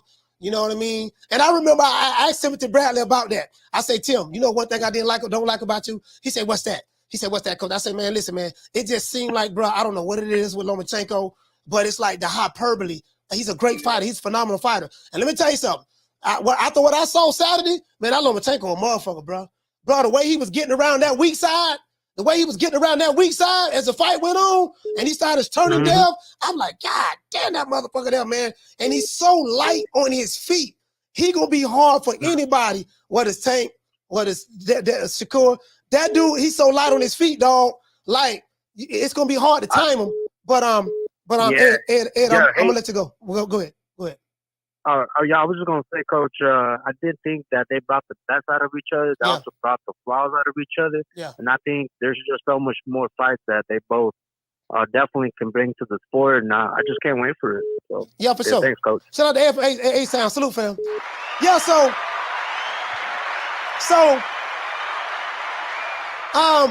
again, guys, when I watch fights, I don't listen to commentators. I don't care who it is. Because if you think I'm lying, go back and listen to some old WWE, WWF commentators with Mean Gene Oakland, Gordon Soley, you know, Bobby the Brain Heenan, when all those guys is commentating, oh my gosh, you know, here comes Stone Cold, he got the starter, bam, you know what I mean? You know, and then, you know, because Stone Cold, they root for Stone Cold, and then if he wrestling somebody else, they don't really say much of nothing. Like, oh yeah, what's the name? Oh, The Rock. Yeah, The Rock hit him with the people's elbow, but Stone Cold got up. You get what I'm saying? So that's when you hear boxing, that's what it sounds like. I'm just saying to me, that's my opinion. Caller, what's your name? Where you calling from? What's up, Coach? This is J-Rock from DC. J-Rock from DC, talk to me. Man, first of all, shout out to you for hosting the fight party, man. I think there was a lot of people in there. Yeah. And it was good. It was good for boxing, man. So I appreciated that and enjoyed that. But on this fight, let me talk about the commentating. Man, I had about 12, 15 people here for a fight party at my house. We was all watching it outside, and a lot of them, I say, is casual boxing fans. Me and my dad really watch it, but a lot of them casual boxing fans. And they over there eating Tim Bradley words up. They eating it up like, oh yeah, Loma finna win. So when they gave when I tell you, when they gave the final decision, the whole backyard was mad. I'm like, man. And I'm sitting here looking at my cousin the whole fight. I'm telling my cousin, I'm like, dog, don't listen to that shit he saying. I'm like, I'm telling you, he like, man. My cousin's like, I see what you saying. He was probably the only one that won really hot. He's like, I see what you saying, J-Rock. I'm like, yeah. But the first fight that made me think of the first fight I ever seen that was like that, and I knew I had to stop paying attention and listening to the commentators, was Jeff Horn versus Buzz. And I'm sitting there looking at the fight like, man, I don't know what the fuck these commentators looking at, but Buzz is whooping this man ass. And from that fight on, I knew I couldn't pay attention to the commentators and shit. All right, I got you. Shout out to J-Rock, DC. Go ahead. with that Haney fight, I just want to put something in perspective. Haney threw a total of 405 punches. Loma threw a total of 564 punches. So it was 156 punch total difference between the two. But Loma only landed 14 more punches than Haney while throwing 150 more than him. And then if you look at power shots, it was a 97 punch difference between the two, and Loma only landed 5 more power punches than Haney when Loma almost threw 100 more punches than him. So I think if people look at the fight totals, like look at the punch totals and everything, and take that into account with rewatching the fight and seeing how Devin did a lot of body work, because over 50% of his punches was power. Over 50% of his power punches were body shots. So again, power punches score. So you look at the fight totals and the difference in punches thrown between landed. I think you can make an argument, especially if judges scoring off decent, you can make a strong argument for why. I mean, you can see why Haney or won the fight. All right. Shout out to J-Rock from DC. Salute. We gotta get the lights up. Yeah, man, it is what it is. I'm sitting back, man, like, bro, I was so impressed. Like, this is, you know what? All jokes aside, I watched the fight, right? Because when I initially watched it, when the fight was over with, I didn't score the fight. I didn't score it at all. You guys know who was here. I didn't score it. I gave it to Lomachenko 7-5. When I went back and looked at it again, I thought it was a draw. But I can see what the judges maybe was looking at from, like, there were so many swing rounds. It's like, okay, I see maybe this what they was looking at, and they gave him the benefit of the doubt on this because he was the champion, yada, yada, yada, blah, squaze. I do get that. Caller, what's the name? Where you calling from? Jamie from New York. Jamie from New York, talk to me. Hey, Cole, I can't comment on the commentary of the fight because I was listening to you. You know what I'm saying? It's more fun listening to you. You bring all energy. My mom was watching the fight with me. She's like, who is this guy? He's a lot of fun. We were cracking up. So, but let me tell you about the fight. Again, I don't think it was a robbery. You know what I'm saying? It was a hard a fight to score, right? I think Loma was beating the shit out of him in the 11th round. I remember that clearly. The 10th and 11th. I'm thinking that especially 11th. Yeah. Okay. On the 12th, I'm thinking he's going to stop Haney, to be honest with you. Yeah. But Loma did nothing, bro. He did nothing. So clearly, Haney got that round. But coach, again, that wasn't a robbery. It could have gone either way. But let me tell you something, man. Back in 1988, do you remember Pernell Whitaker's first loss? Yeah, he fought Jose Luis Ramirez. Yeah. That was they fought in Puerto Rico, right? They had a long record. They fought in Puerto Rico. No, right? He's from Mexico. Oh, Mexico. Okay. I'm not sure. That I don't know. But that guy was 106. He had a long record, bro, and he was nice.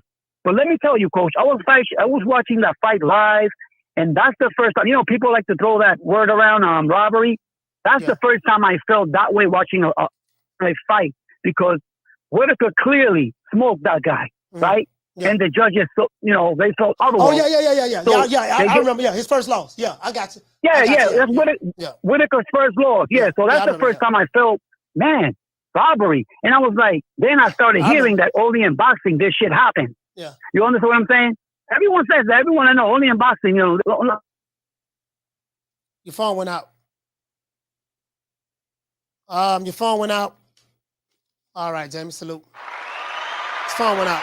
Yeah, so that's why when we started the show, I showed all these different close fights. Doggone that. A lot of people said it was robberies. Lomachenko versus Jermaine Ortiz. A lot of people felt Jermaine Ortiz won. That was a robbery. Floyd Mayweather versus Castillo. A lot of people felt that was a robbery. That Floyd lost that fight. Eric Morales Barrera. You know what I mean? The list goes on. Manny Pacquiao, Jeff Horn, Timothy Bradley, Manny Pacquiao. You get what I'm saying? I wonder if Timothy Bradley felt like this was a robbery. I'm not saying he do, but if he felt like it was a robbery, my thing is, okay, now you see how people felt when you fought Manny Pacquiao. You get what I'm saying? That's what I would say to him. Caller, hold on. Shout out to Ellie Maddox. Hey, okay. Dropping that half for bam, dub on your boy. Hey, Leroy. Super chat received. Playtime's over, boy.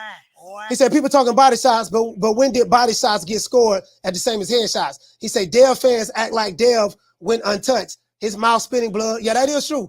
Dev shades, cover the damages, and he had plenty of head bruises. Yeah, matter of fact, him and the thing is, when they say body shots, they make it seem like that's the only thing Devin Haney did.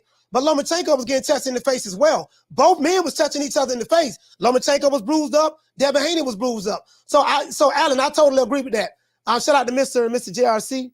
He said $2 super chat. He said, Coach, do the judges hear the commentary? You know what?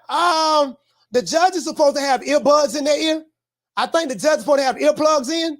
So yeah, I don't know if they hear it, but I think they're supposed to have earplugs in if I'm not mistaken. I'm not sure. Yeah, I don't know how it is in Vegas, but shout out to No Sack. Dropping that quarter over. Bam, dub on your boy. Super chat received. Playtime's over, boy. He said Haney landed 110 punches, Loma landed 124 punches. Let's keep in mind 20 of Loma's 124 landed punches happened in the 11th round. Oh yeah, the 11th round he landed 20 punches to Devin Haney's too. That is true. Caller, what's your name? Where you calling from? What's up, coaches? Ed from Rhode Island. Stacks. You say Stacks from Rhode Island or S? Ed. Okay, Ed from Rhode Island. Talk to me.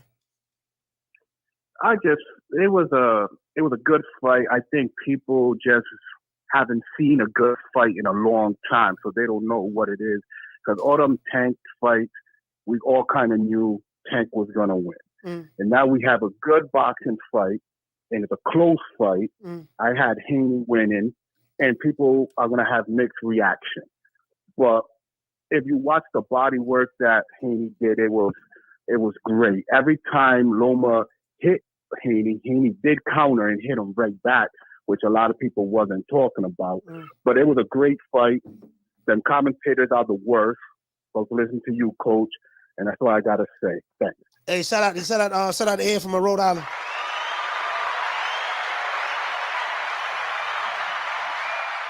Okay, I see one of my trolls back. Create another account, Jason. Create another account. Go ahead and introduce you to the block party. Create another account, Jason. Where you at? I see you. There you go. Go ahead and block you right quick, Jason. Come on back. Come on to another account, Jason. I'm going to introduce you to the block party. Bye, Felicia. Got rid of Jason again. Come on another name, Jason. Come on another name.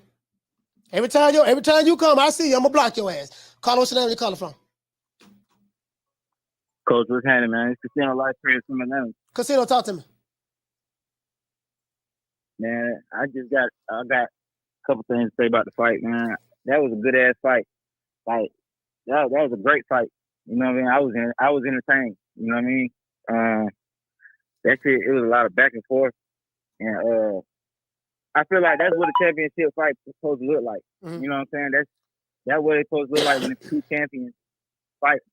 You know what I'm saying? Two champions fighting each other. It ain't supposed to be no blowout if they both supposed to be good. You know what I mean? Yeah. So like I ain't got no problem with the decision. You know what I mean? Because it's been other decisions that was more obvious. Like it could have went either way. You know what I mean? That's like at first I was upset because I felt like Loma won, but I feel like the fight was so close. Whoever you wanted to win, that's pretty much who you seen winning. You know what I'm saying? Yeah. And that's the same thing with the judges. They just people too. So I mean, the fight was so close. They just picked who they felt like won. You know what I mean? It is what it is. You know what I mean? If you had three different judges, you might have had three different scores. Like no matter where I go, everybody got like a different outlook on the fight. Like some people say it was 7-5 Loma. Some people say it was 7-5 Haney. Some people say it was 8-4 Loma. Some people say it was 8-4 Haney. Some people say it was a draw. So at the end of the day, that shit just was a close fight. And I mean, they both can't win. So like, you know what I mean? Like whoever you wanted to win, if they didn't win, you're going to be upset.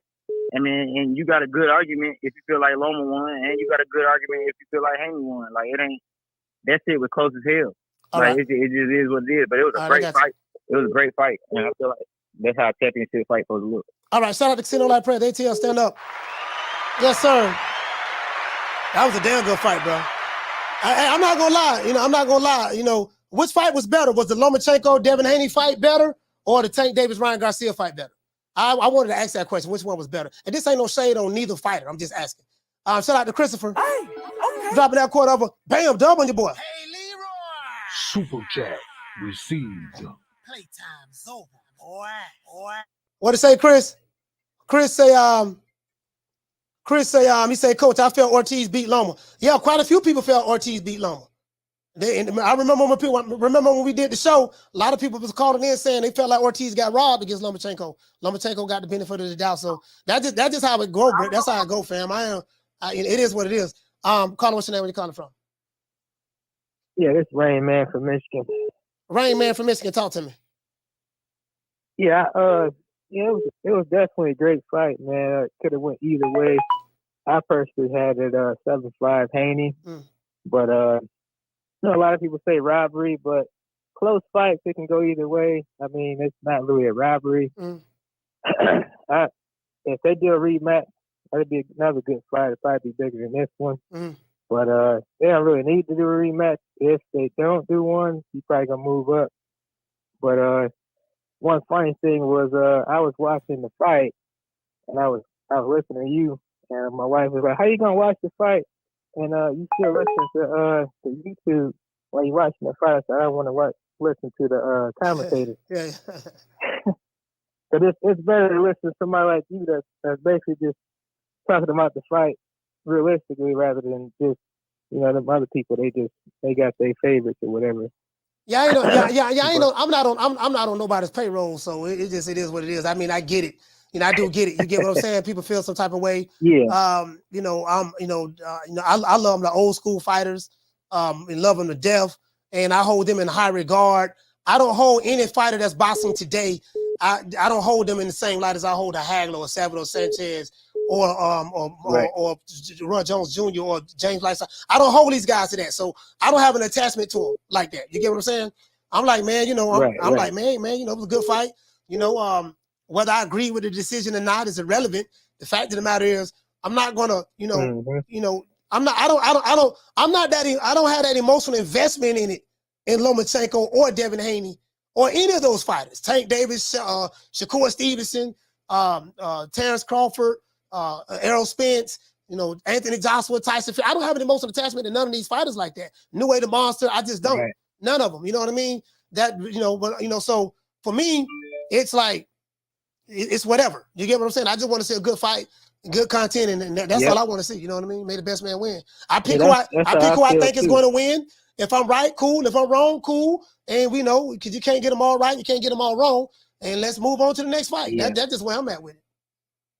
Yep, I feel the same way. I felt like I scored the fight the next morning. I didn't really score it the same night, but I scored the fight the next morning and I came out 7-5. But it could have went to Loma too, depending on those swing rounds or whatever. So that's all I got for you, Coach. Keep doing what you're doing, brother. All right, salute, fam. Rain Man, salute. I was watching a video about Blue Blood Sports TV, and somebody told me to hit the Haney. Somebody told me to hit the Haney. Here we go.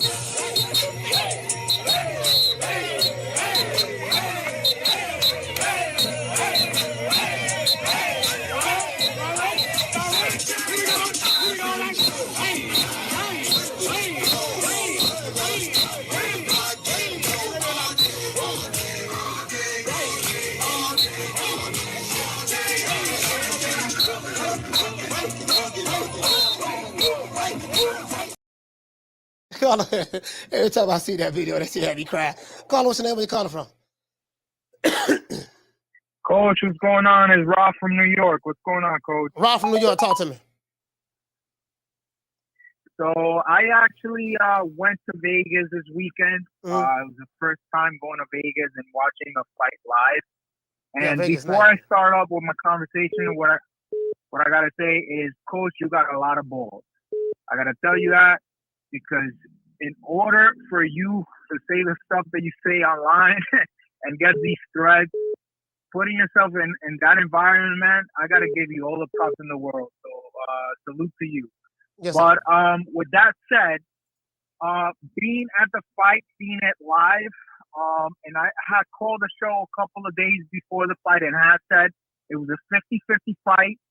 I didn't really see where people were coming from saying that that Haney was gonna wipe the floor with him, and there was gonna be a shutout and all this and that. And I said, listen, if you don't see this as a 50-50 fight, man, you must like the old Roger Mayweather would say, you don't know shit about boxing. So I had to fight 7-5 Loma at the 5. But after rewatching it on my way home, I put it on mute. I scored it a draw, and my scorecard looks very, very similar to what is it, David Sutherland or Steve Sutherland? What was his judge's name? Yeah, Sutherland. Yeah. Yeah, I had it very similar to that scorecard, with the exception of the first round, and having the 12th round maybe a swing round, but I scored it a draw.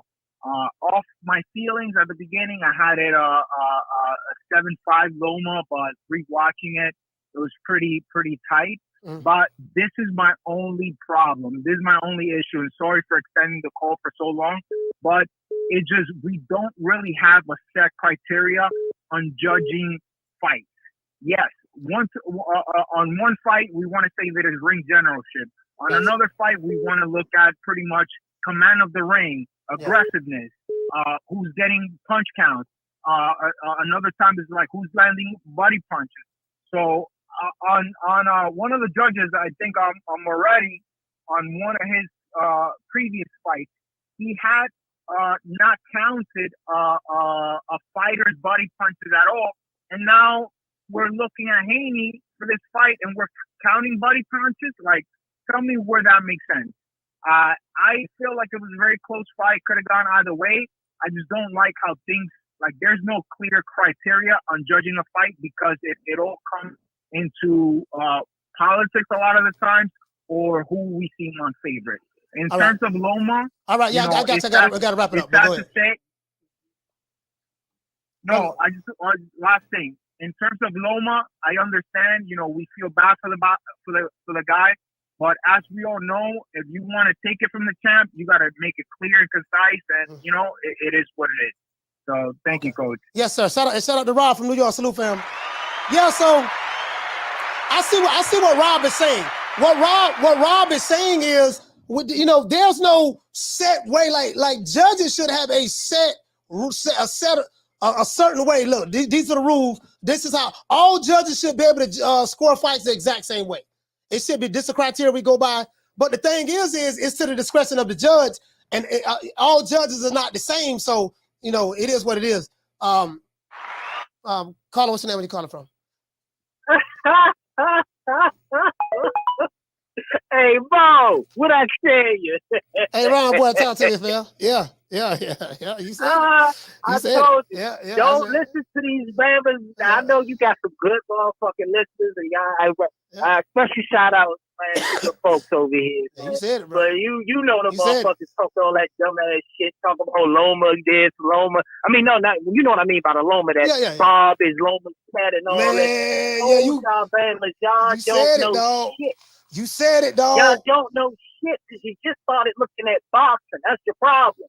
Like I said, Haney was going to win the fight. Yeah, you said it. If the fight was a close fight, it was going to Haney. And all I read in your comments, Ron Boy don't know what he talking about. Ron Boy this, Ron Boy. Ron Boy is right, motherfucker. I'm always right. It is just going to be this one. I told you. One motherfucker from Baltimore ain't going to fight no black fighters. I've been right about that. We've been talking about this shit for 2-3 years almost. He ain't touched one yet. And he ain't fighting Haney. So please stop saying Haney needs to go to PBC. They're not making no fucking Davis versus Haney fight. Period. So, with that said, Haney needs to take his ass to 140. Yeah. It's nothing else to prove it, 135. Y'all want Haney to stay at his minimal. Y'all want him to stay at 135 just so he can get beat. This is not Steve Beth Haney. All this pillow fist and all this no power.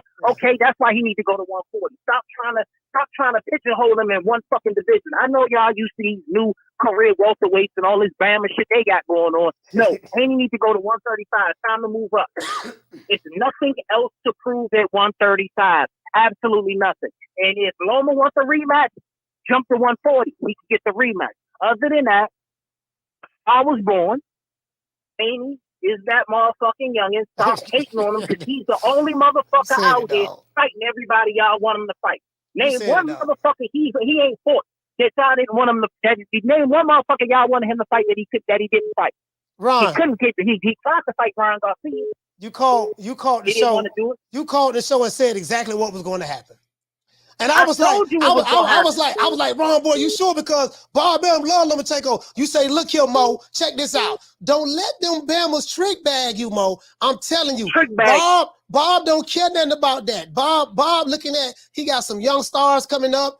Lomachenko is the old, and Devin Haney and Shakur and them is the new. And he phasing Loma out, and phasing Devin in. Of course, I'm paraphrasing. I'm paraphrasing, of course, but. You know, but yeah. You know, you say, you know what? I gotta give you a round of applause. So y'all can, and y'all can get mad again. Keep talking that shit. Josh Taylor is next. He's out of there. Now we got what they always wanted for years. Top Rank always wanted to be in the Devin Haney business, but y'all motherfuckers don't go nowhere. Y'all don't know nothing. If you've been out Vegas a few times and been to these fights, you would have known Top Rank loved Devin Haney for years.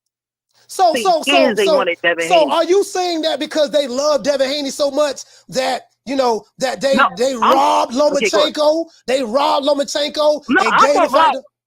No, that's not what I'm saying. I'm saying that Haney won convincingly to me. All I'm saying is, I just got tired of people saying that Loma is a protected fighter and they do all this. Yeah, Loma is. Top Rank believes in Loma. That's why Loma got the best resume at 135 because they believed in him. But at the end of the day, it's a business. Hey, no, we already seen the number one and the number two best motherfuckers fought at 135. They got the best resume. Period. I ain't trying to hear about no gimmick from West Baltimore. Stop that shit. We ain't trying to hear about all that shit. We talking about real shit right now. Haney and Loma are number one and number two based off of resume. Shakur's the best for 140 down, period. It is what it is going to be. But we ain't getting into all that right now. Haney needs to go to 140, take his homecoming fight in SoCal with Ramirez. Oh, let me break this down for y'all real quick, too, because y'all going to say I don't know what the fuck I'm talking about. Haney fighting Ramirez, Barbosa, Sandor Martin, or who's my other young? Or Sean Zapata in Northern Cal next. So be looking out for that because they're going to build up Haney and Lopez. That's what I'm trying to tell you is the next play. And that's gonna be the next fight at 140. I can see that. A lot of people. No, that's gonna be the next big fight. That's gonna be the next. It ain't gonna be the next fight, but it's gonna be one of those fights. It might happen early 2024, but it ain't gonna happen this year. They're gonna get Loma. They're gonna get Haney a homecoming fight. You dig? In Northern Cal. I think that's how Bill and them gonna do. But as Gangsta and Bill and them run, motherfucker, they might just go ahead and be like, fuck it, we'll take the winner, Lopez and Taylor next. You dig? That's how Gangsta they roll. And I'm tired of motherfuckers hating on young Haney, man. That motherfucker, the only youngin' out there that's fighting everybody y'all want him to fight. Every last one of them, and y'all still upset. Every last one of them got to fight yet. Pin chasing these motherfuckers, man. At the end of the day, they gonna call him a duck because he didn't want to fight Shakur at 1. I don't want him to fight Shakur at 135. It's not fair. He get washed by Shakur at 135. But 140, it's a much competitive fight. We ain't trying to see all that. But he'll beat the shit out of Davis. I ain't worried about Reggie. Reggie get beat at 135, 140. That's easy work. But I want to touch on one thing. Go ahead. I got other calls calling in. Yeah, I know. But y'all need to respect the body work. The body work is within it. And y'all need to take a page out of the Toledo book, but much cleaner. That's all it happens. Special shout out to motherfucking Bill for that magical game plan. I'm out, Mo. All right, shout out to Ron Buffred. Salute. Shout out to Ellie Maddox. I'm dropping that half for bam, dub on your boy. Hey, Leroy. Super chat received. Playtime's over. Boy. I don't know. I think Ron. Hold on. Who Ron said was gonna win out of Benavidez and Plant? I think Ron said Plant was gonna win. I picked Benavidez. So Ron, you was wrong on that, but you was right on this here with Haney and you was right on this. Alamada, what did he say? He said respect to both fighters, but this should be run back just like Pop and Marquez. Any other close fight, if either camp ducks a rematch, it tells all we need to know who really won. Period. I mean, yeah. But listen, again, you heard what I said in the beginning of the show. I wouldn't mind seeing him seeing a rematch. But if he want a rematch, and maybe again, if he can't make the weight, the thing is, I don't think he'll be able to rematch Lomachenko right away because he's going to have to fight Shakur. If Devin Haney stays at 135, Shakur is activating his mandatory. He said it, and that's going to be, I think, it depends because Mauricio Suleiman, they do what the hell they want. Down from the bar, there's a platform stage. People pimping, sharp as razor blades. I shout out to I Am a Leader for dropping that $2 super chat. He said, like David said, Loma was sharp from 1st to 10. Yeah, but his trainer says something different. You get what I'm saying? So, I got you. Anything that Devin Haney says about Tank in a negative way or whatever, or anything that Tank says about Devin Haney, I don't take neither one of them serious because they don't. I feel that neither one of them can be objective and fair to each other because Tank don't like Devin Haney and Devin Haney don't like Tank. So anything that they say, I don't pay attention to what Devin Haney say as it relate to other fighters, and I don't pay attention to what Tank says as it relate to other fighters because they always gonna be biased in that fault. You know what I'm saying? Just throwing that out there. What do you say, Keyshawn Davis? Yeah, Keyshawn Davis too. Yeah, anything they say about a fighter, I ain't. It is what it is. You know what I mean? You talking about Keyshawn? Oh, okay, cool. Shout out to Simon for dropping that $2 super chat. He said Haney should fight Shakur or T.O. Taylor winner. Okay, cool. That'll be good too. That'll be good too because T.O. and Devin Haney have a backstory. T.O. and Devin Haney have a backstory. Dollar Bill, T. Diddy. I would love to see that too at 140. I would love to see that. Call him. What's your name? Where you calling from? What's up, Cole? This Cool Boy from Florida, Derek. Cool Boy from Florida. Talk to me. Yeah, I disagree with the last call. He was talking about, Devin don't need to fight Shakur. We still want to see the fight. We still want to see the best fight the best. You see me? I would love to see that him versus Shakur, or I still want to see him versus Tank. So I think that's a good fight for the lightweight division. So yeah, I want to see it. He's talking about, we gonna watch it. Okay, Shakur watch Devin. I still want to see it though. So he ain't no boxing fan. He ain't trying to see the best fight the best. And my opinion about the Loma fight, I think Henry controlled the whole fight. I think Loma won 3 rounds the whole fight because Henry controlled the fight. He had moments. See, people getting mixed up. Loma had good moments, but Loma didn't dominate the fight. Loma didn't control the fight. He had good moments, especially the 11th round. That was his best moment. And I think the 3rd round too, and the 10th round. I'm not for sure the 10th or the 9th round, and that's about it. I just feel like Haney controlled the whole fight, and he was using his jab, and he hit him with a lot of body shot as well. You think people not looking at it? Cause I seen the whole fight again, cause I watched it the 2nd time, and I'm like, Haney controlled half of the whole fight. So I think that was a good decision by the judges, in my opinion. All right, shout out to Cool Boy from Florida, man. Salute for your point well taken. Again, nobody has a wrong opinion. If you feel Lomachenko won the fight, there's nothing wrong with that. You have the right answer. If you feel that Devin Haney won the fight, there's nothing wrong with that. You had the right answer. Everybody feels some type of way. Now, I want to, matter of fact, let me take these phone lines down for a minute. Stopping the calls for a minute. Caller, what's the name? Where you calling from? Hey, okay. Hold on, for dropping that quote over. Bam, dub on your boy. Shout out to Joshua 10K. Super chat received. Playtime's over, boy. Caller, hold on. He saying, are the Loma is wide speculations out of the window? Let me see. Out of the window, considering this good performance against Haney? Yes, absolutely. A lot of the old dudes who picked Devin Haney to beat Lomachenko, like Teddy Atlas and all them were saying that he lost a step, Lomachenko lost a step and all that stuff there. Yeah, that's out of the window. That's out of the window. I had it a draw, by the way. He said all in boxing. He said all in all, boxing won. Yeah, I totally agree with that. Boxing won, man. I love that fight, man. I wouldn't mind seeing it again, to be fair. I definitely don't want to see that again. That shit right there was action-packed from the 1st round all the way to the 12th round, in my opinion. Caller, what's the name where you calling from? Shout out, Coach. This is Robert from Central Florida, man. Man, Robert, I can't hear you. It sounds like you on a speakerphone in the hallway and you far away from the phone. Can you hear me better now? I can hear you a whole lot better. All right. Yeah, this is Robert from Central Florida, man. All right, Robert from Central Florida, talk to me. Hey, look. I want to give shout out to you, Coach, for allowing us this opportunity to be able to voice this. Mm-hmm. That was a good fight, man. That was an amazing fight. I want to give props to Devin because the knock on Devin was that he was a boring fighter. Mm-hmm. That he didn't want to step forward. He was ducking smoke. Mm-hmm. This fight, he showed us that he's willing to do exactly what needs to be done in order to get the job done. He was the champion. Yeah. Undisputed champion at that. Loma, I'm like everybody else, the same way you said, Coach, earlier. I wouldn't have been mad if they'd have gave it to Loma. Loma, he did enough to get the belt. But at the end of the day, if he would have gotten a knockdown, maybe in that 11th round, even in the 10th, that would have been indisputable. That it'd have been over with. It would have been nothing else to say. But Devin, see, a lot of people, I haven't heard anything yet about, they talking about the body blows, but what was the body blows doing? If you watch a lot of Loma fights, his pace is crazy. Yeah. His pace is crazy.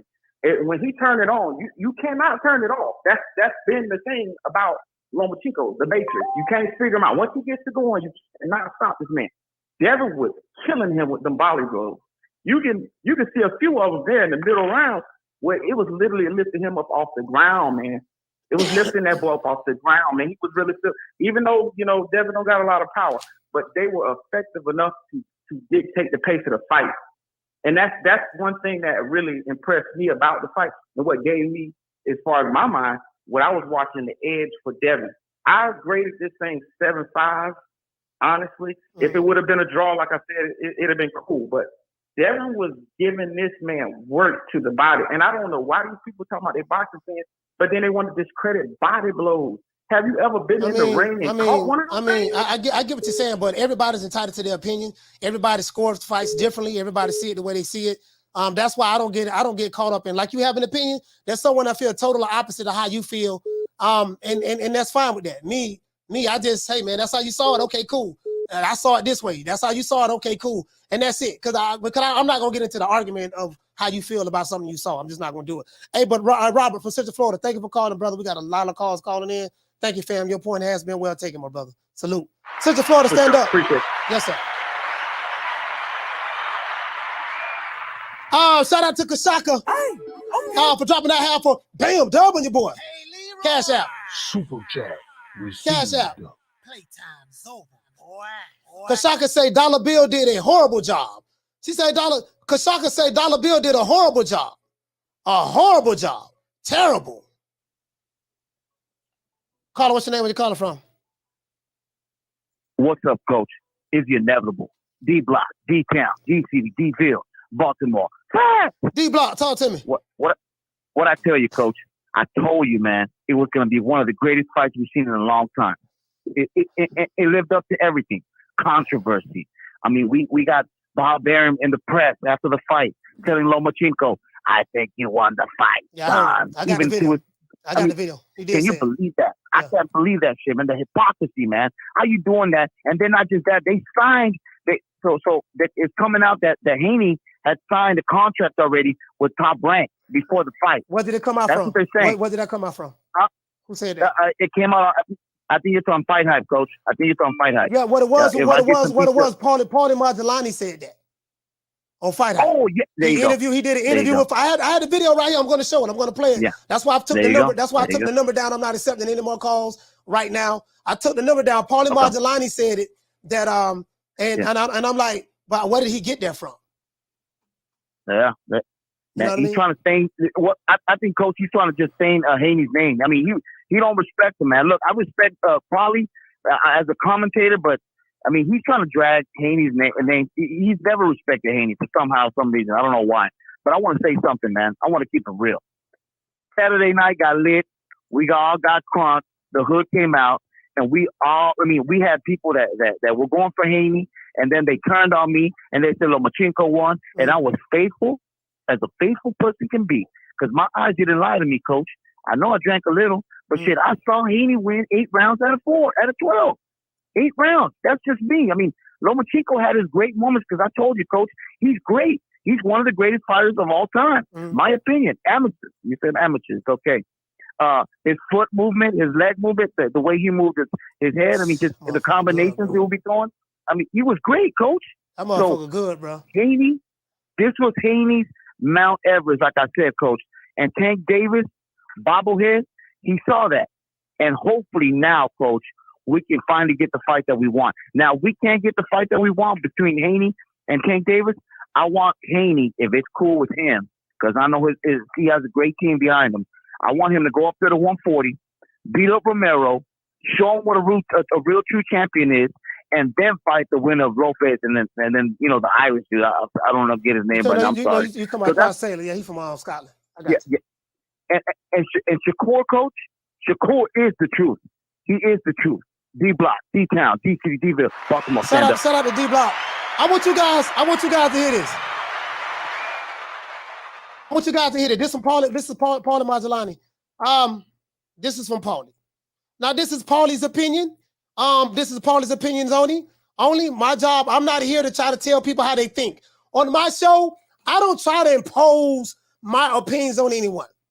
I think the way I think, I see things the way I see things. I don't have a problem with what anyone says, how they feel. The only problem I have is when you have a problem with my opinion and you arguing and debating with me about, no, man, you should see things the way I see things. No, I'm not arguing with you about your opinion. You know what I mean? This the way I see it, that's it. Once we come to the conclusion that we see things differently, you know, we can agree to disagree. I never argue. This is how I avoid all arguments. We can agree to disagree. You feel it went to the left, I feel it went to the right. We both disagree on that. Okay, man, we can have a dialogue on it. But when it gets to the point where you want to argue and debate about my opinion, because I'm not going to argue with you about your opinion. That's where the waters get murky for me. And on YouTube, a lot of these niggas, they want to argue. No, nigga, fuck that. Nigga, that's arguing, nigga. No, I told you. No, why how you saw it that way? Why you ain't said it the way I'm telling you to say it? And this and that. And I'm like, dude, come on, but you got too much energy on this shit here, bro. Like, my nigga, it ain't that serious. No, nigga, it ain't that serious. Pull up, drop the addy. I got shooters. I dare you don't see it the way I see things. And then niggas want to go play in the race card, all that shit there. And then now you got an online race war. They sending digital bullets at each other. They dropping racial slurs at each other on Twitter and YouTube and the chat. Like, man, ain't nobody got time for this. Y'all niggas, if y'all focus more on getting some money instead of arguing and debating about two multimillionaires that just had a fight, whatever the case may be, you niggas be doing a lot better right now. True. I'm 49 years old, dog. I'm too old for that shit. Let's go.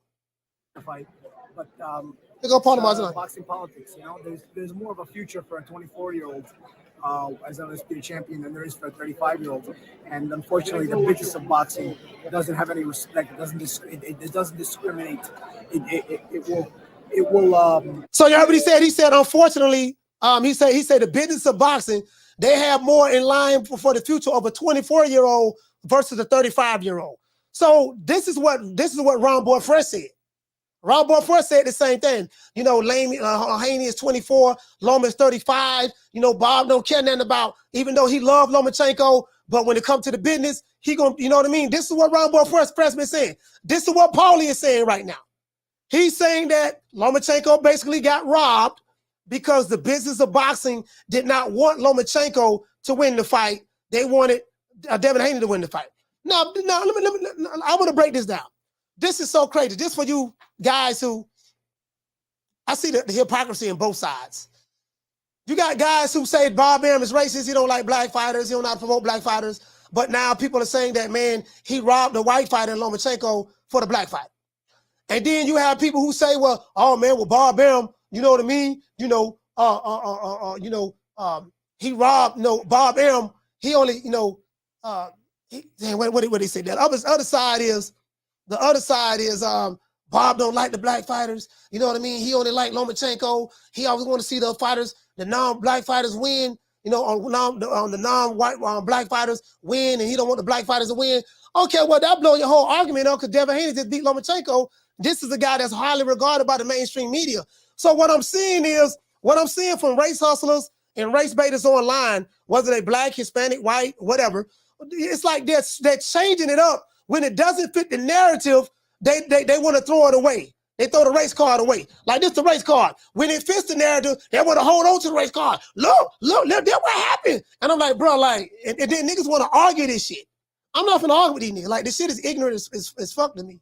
Unknown caller. Yeah, I ain't answering the phone right now. I'm not answering the phone right now. Caller, hold on. Shout out to Food Revolution. Hey, okay. We're dropping that quarter over. Bam, dub on your boy. Hey, Leroy.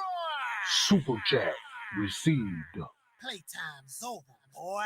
Phone lines will be open in about 5 minutes. What'd you say? You say it's time for Devin Haney to move up. Shout out to my sister Food Revolution. Dropping that quarter of a dub. What'd you say, sis? You said it's time for Devin Haney to move up, get acclimated, and fight Shakur up there later. Tank had plenty of time to fight Haney at 135. I mean, yeah, Tank had time to fight Devin Haney, and he had time to fight Lomachenko. He didn't fight him. So who knows? Maybe he'll fight him later on down the line. Down from the bar, there's a platform stage. People pimping, sharp as razor blades. Shout out to Allen Maddox for dropping the $2 super chat. He say folks act like Devin Haney's body work damaging as Errol Spence Jr. or more. Okay. Shout out to Black Man Travel. Hey, okay. Dropping that quarter over. Bam, dub on your boy. Hey, Leroy. Super chat received. Playtime's over, boy. He said, I had Loma winning the fight. I had Loma winning the fight night, but after rewatch, I had Devin Haney winning. He said I had Devin Haney winning.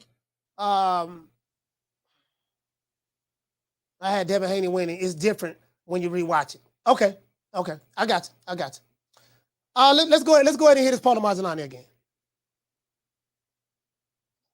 It will jam it in you, regardless of what reputation you have. Some boxing doesn't have any, but it's boxing politics. You know, there's more of a future for a 24-year-old as an undisputed champion than there is for a 35-year-old. And unfortunately, the business of boxing doesn't have any respect. It doesn't discriminate. It will what's the word I'm looking for? I do not own the rights to this material. It's for educational purposes only. Just a couple things on that fight, and I mean, you know, he did shout out to Fight Hype. Body work. You know, you could have scored it a draw. I think that if you're really generous, you can score a draw. I think anything more than a draw, you're a scumbag. I think if you give Haney every round that he does. So he said if you score the fight anything other than a draw, you're a scumbag.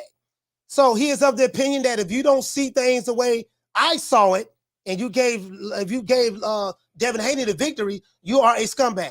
Those are Paulie words, not mine. Something including rounds where Loma does more than him, but Haney still did some things. Because you don't score a round just because the guy did something. Sometimes the other guy does more.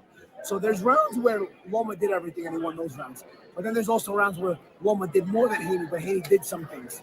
And then there's rounds where, you know, Haney won the rounds, right? So if you give Haney even the rounds where he did a little bit, but he still didn't do enough to win the round, but he did some work, but you found an excuse, hey, I like that he did that, I give him the round, even though it's not enough, but you're looking for a reason to give Haney a round, which is not the way you're supposed to score a fight anyway, then you can maximum get him 6 rounds, maximum. If you find 7 rounds under that criteria to give him the rounds, you're a dirt scumbag. And you were rooting for Haney from the start, and it's obvious. Okay, so this is where the waters get murky at.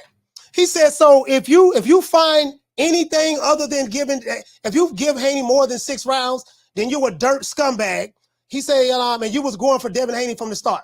Let's stop right there. This is where I come in at. So my question is this. Everybody has a fighter who they think is going to win from the start. You can't project on the people by saying, if you had Devin Haney winning and he really didn't win, you just wanted him to win from the start. Well, I can, on the flip side of that, Paulie, we have a coin. What about coin at? On the flip side of that, Paulie, I can say, well, shit, you know, if you didn't have Lomachenko winning, you know what I mean? Hold on. My bad. If you didn't have Lomachenko winning or whatever, you know what I mean? Then you know, if you didn't have Devin Haney losing or whatever case, I could flip it. Like you said, you had Devin Haney winning from the start. What else people who had Lomachenko winning from the start? And if you had a winning from the start and he didn't get the victory, then how do we know that you're not saying because you didn't get the victory, oh man, no man, well, you know, well, I didn't get the victory, so we can't give Devin Haney no credit. So you can't argue. See, you can't argue both sides of the coin. You know what I mean? When it doesn't go your way, you picking, now you saying something different. That's the only issue I have with what he said. I'm like, I'm just pointing that out. And then to try to make it as though you're being objective. No, you're not being objective. We know your history with the Haneys. You don't like the Haneys, and the Haneys don't like you. So I can't take anything Bill Haney or Devin Haney say about Paulie Malignaggi because I know that they don't like him, and that's going to come towards their hatred and dislike of him, right? And vice versa. I can't take anything Paulie says about the Haneys because he hate them. He make 1,000 videos shitting on them all the time. So, I can't take what he say serious as well. But let's continue. There's rounds where, Haney won the rounds, right? So if you give Haney even the rounds where he did a little bit, but he still didn't do enough to win the round, but he did some work, but you found an excuse, hey, I like that he did that, I give him the round, even though it's not enough. But you're looking for a reason to give Haney a round, which is not the way you're supposed to score a fight anyway, then you can maximum get him 6 rounds, maximum. If you find 7 rounds under that criteria to give him the rounds, you're a dirt scumbag. And you were rooting for Haney from the start, and it's obvious. So, and I think the biggest proof, somebody sent me a screenshot of the DraftKings round by round. So he's going to talk about DraftKings, but let me move it up here a little bit. He's going to talk about DraftKings. So, hold on. Shout out to K. Causey. Hey, okay. Dropping that quarter of a dub on your boy. Hey, Leroy. Super chat received. Playtime's over, boy. He said, I myself saw Ortiz winning 7 rounds easy when he fought Loma last year. Yeah, that was a controversial win for Lomachenko as well. A lot of people felt like he lost that fight. They felt like Ortiz got robbed. So that's why I read a lot of the controversial decisions throughout boxing. I read 32 of them. That shit happens, bro. That shit happens. It is what it is. I'm not going to throw a civil war on that shit. Let everybody else do that shit. But here go Paulie. Let's go. Numbers are irreplaceable and do not lie. If everyone is to move the line from plus 200 to Lomachenko to minus 500, that means all of the money from during the live betting is coming in on Lomachenko because everybody and their moms believes Lomachenko is winning the fight. So everybody can give you all the opinions now, which most of them are for Lomachenko anyway. But even you dirtbags out there, I know why you listen. Let's be honest. All right, let's be frankly honest. Let's go there. Let's go where nobody wants to go. All right. The small percentage of people that still had Haney winning the fight and are happy that Haney got this decision are the ones that are happy the white guy lost. That's it. That's the small percentage of people. Because even most everybody, black, white, Spanish, everybody I spoke to, and you see them in public, you see them even publicly stating things, all have Lomachenko winning. Whoever calling, stop calling. I'm not, the phone line's not open yet. Because even small percentage of people. Let's say that again. So now, he said, he called you guys, whoever felt Lomachenko, Devin Haney won, you guys are scumbags. So we know that. You guys are scumbags who feel that way. And you wanted the white guy to lose. Now he plays the race card in. He pulled out the old race card. Because, okay, I can on the flip side say, well, the reason why you mad, Paulie, is because the black guy won. But if I say that, oh man, coach playing the race card. But Paulie just said that if anybody who rooted for Devin Haney, if you felt he won, the only reason you felt he won was because you was rooting because you wanted him to win before the fight started anyways. That very well, just like people who went for Lomachenko, you wanted him to win. That's why you pick who you're going to pick before the fight starts. That's one.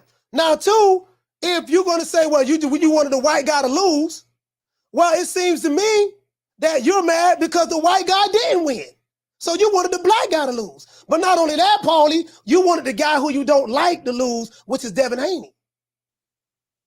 So all I'm saying is, since you went there, Paulie, you went there, not me. Since you went there, and I don't know you, but you open yourself up to that. But you do that all the time. Obviously, you don't care. So I just want to run that by you guys. You guys take what you will. This is what Paulie Malignaggi said. But I'm showing you the flip side of that coin. But even you dirtbags out there, I know why you listen. Let's be honest. All right, let's be frankly honest. Let's go there. Let's go where nobody wants to go. All right. The small percentage of people that still had Haney winning the fight and are happy that Haney got this decision are the ones that are happy the white guy lost. That's it. That's the small percentage of people. Because even most everybody, black, white, Spanish, everybody I've talked to, and you see them in public, you see them even publicly stating things, all have Lomachenko winning the fight. If you have Haney still winning the fight, aside from the 3 judges, which we know are in the bag, right? Aside from them, and yo, I got one more little tidbit for you. I'll break it to you here. Bob re-signed Haney 2 nights before the fight. Okay. No way. 2 nights before the fight. Oh, that's crazy. I appreciate you, Paulie. All right, so he said Bob re-signed Haney 2 days before the fight. That's what he said. I don't know how true that is, but that's what Paulie Malajani.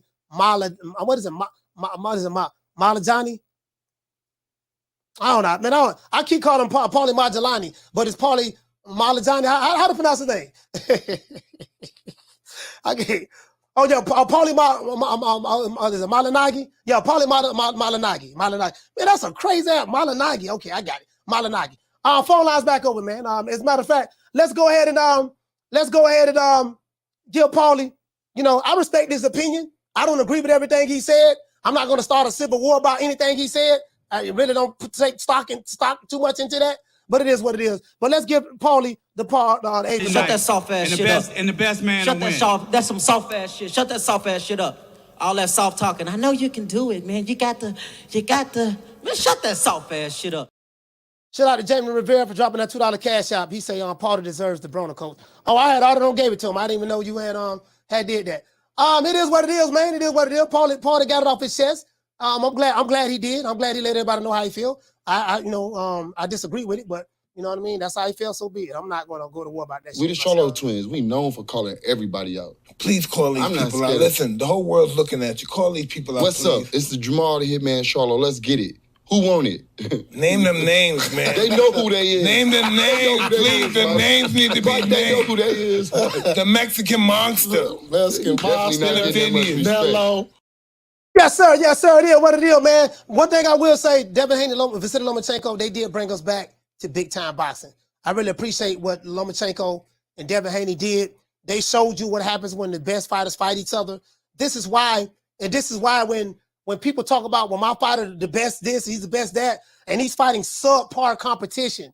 When, you can't tell me your fighter's the best when he's not fighting to the level of competition that you say he is. If he's on that level, he need to be fighting people that's on that level. What I don't like about today's fans today, they like to make arguments. They like to build bridges and phone lines over. Sorry about that. They like to build barriers and roadblocks for why their favorite fighter, which is the top guy, should not fight another top guy. He ain't selling enough. My fighter's a star. Your fighter's not a star. It's about putting butts in seats. See, this what we know what they go to doing. You want to see other fighters. You want to see Lomachenko fight all the killers. Lomachenko got to fight all the killers. But when I ask you, when your fighter go fight some of the killers, you go to niggas. We must internalize the flatulation of the matter by transmitting the effervescence of the Indonesian proximity in order to further segregate, to preclude on the issue of world domination would only circumcise the revelation that reflects the aphrodisiac symptoms which now perpetrates the Jericho's activation. They want Lomachenko and Devin Haney to do all the heavy lifting. Lomachenko got to fight everybody. He but 5'7", 135 pounds. Lomachenko got to fight Godzilla, Mothra, Gamera. He got to fight everybody. But then when it comes to some of these other dudes' favorite fighters, they ain't got to fight nobody. But yet they get crowned the best. I don't get it. Caller, what's your name? Where you calling from? My name's Eddie. I'm calling from Hazel, Texas. Eddie from Hazel, Texas. You sound kind of muffled, but we're gonna work with it. Let's go. Does that sound better now, Coach? Sound a whole lot better. All right, cool. First, how you doing today, sir? Doing good, brother. Right on, man. That's good. I just wanted to say something real quick, man. First, I just want to say, congratulations to Haney and Lomachenko for putting up a good fight, man. And this is what happens when you get two of the best. You get controversial wins. You know what I mean? And for me, I thought whoever won the last round was going to win the fight. And I thought Haney did just enough to win the last round. And it could have gone either way. I'm happy with the decision, and it is what it is. And if the boxing gods can come in, man, it'll be nice for boxing to see a rematch. Mm-hmm. Because it was that close of a fight. But and then I just want to say, man, like this is what happens when you get the sweet science of boxing. That's what we had this past weekend, the sweet science of boxing between both guys. And Haney, I got to give a lot of credit to Haney, because how young he is and how hungry he is. It's like, I don't know why a lot of people discredit him. I mean, I don't see anybody else, taking the path that Haney's taking right now, trying to get the big guys, not the big guys, but like the big names under his belt, and it just kind of like started, but you could tell that he's hungry for a strong legacy. Like, you could tell Haney wants his name to be remembered, and he's in it for to be well known and not just to get the money, because he already has the money. I got you, Eddie. We got other calls calling in. Thank you, Coach. I appreciate it. Yes, sir. Now, let me get the super chats out the way. Shout out to Chicarelli. Dropping that quarter over. Bam, dub on your boy. Hey, Leroy. Super chat received. Playtime's over, boy. He said, pay no attention to Paulie. He's still mad about Broner taking his belt on this girl. I mean, he's entitled to his opinion. I ain't nobody tripping on that. I'm shout out to Toon. Toon, what's going on, fam? Okay. Dropping that half for bam, dub on your boy. Hey, Leroy. Super chat received. Playtime's over, boy. Toon said Nelly, Boosie, John Claude Van Damme, Brian Custer, Keyshawn Davis, Kendrick Perkins, Shakur, Crawford, Linares. I mean, the list goes on and on. If 90% are saying the same thing, how we get called casuals and crazy. You probably need to talk to the people who are calling you casuals and calling you crazy. I know you're not addressing that to me, but the people who are calling you casuals and crazy because you have an opinion about who won the fight, you probably need to address that to them, Toon. That has nothing to do with me, to be fair. Down from the bar, there's a platform stage. People pimping, sharp as razor blades. Shout out to Alan Maddox for dropping that $2 super chat. He said, Bill capping about a dominant win. They need to run it back. I mean, it is what it is, man. I mean, that's the part of the game. What they say, welcome to the fight game, partner. Me personally, if a motherfucker had Lomachenko win and Lomachenko won, I mean, it is what it is. I mean, that dude right there, man, let me tell you something. That dude Lomachenko special, bro. Bro, I'm not gonna lie, that dude special. Like, the way he was getting around Devin Haney's weak side in the second half of the fight and shooting that straight left down the pipe, it's very, very hard to time Lomachenko. That's because he doesn't keep his head center line, even though he was getting hit, with a few clean shots, some jabs and stuff. But bro, the way he gets off that line and dips, and remember when we gave the breakdown Friday, I said this dude got some of the best feints that I've seen, like in boxing today. That motherfucker, and he's so light on his feet. You get what I'm saying? Like, I'm like, how this motherfucker did, like, okay, hey, all boys to the side. All boys to the side. I thought I was watching the Matrix for real. I'm like, God damn, how he did that? He just did the spin, and then he, you get what I'm saying? I'm like, what this motherfucker here? I sip it to Brandon. Oh my gosh, Dre, it's the Matrix. He's that motherfucker good, dog. That motherfucker good. Caller, what's your name? Where you calling from? This is Anthony. I'm calling from Florida. I'm a first-time caller to your show. Anthony calling from Florida. Talk to me.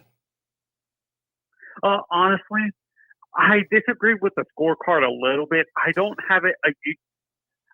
When rewatching the fight again, there was a few rounds that I had a bit. I don't have a UD like the judges had it. I had it a majority decision because there was a few rounds in the middle of that fight that were 50-50 where either Loma or Devin did enough to win the round and stuff like that. But Devin won the end of the fight cleanly and stuff like that. But the middle of the fight was split in half to me, where there was like the fourth, the fifth, the 4th, the 5th, I had for Loma, and then the 7th, the 6th and 7th, I had for Devin and stuff like that. So, and I could have flipped it the other way. I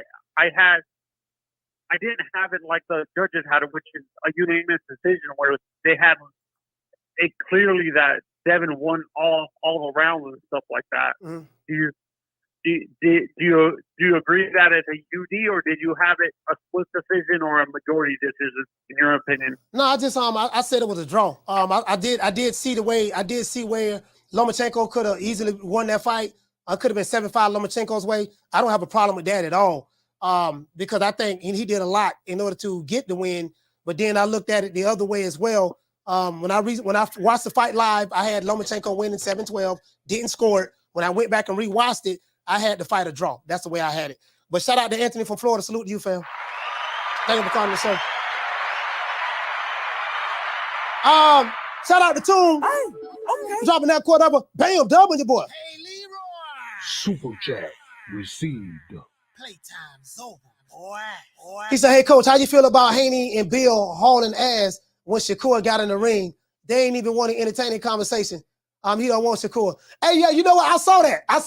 Hey, Toon, I saw what I think Shakur got in the ring and Dev told him, he said, I'm the top dog. I'm the best guy. I'm the number one guy, 135. And then Shakur said, yeah, for now. And then he walked out the ring. Yeah, I saw that. I saw that. Hey, you get what I'm saying? hey, I saw that. I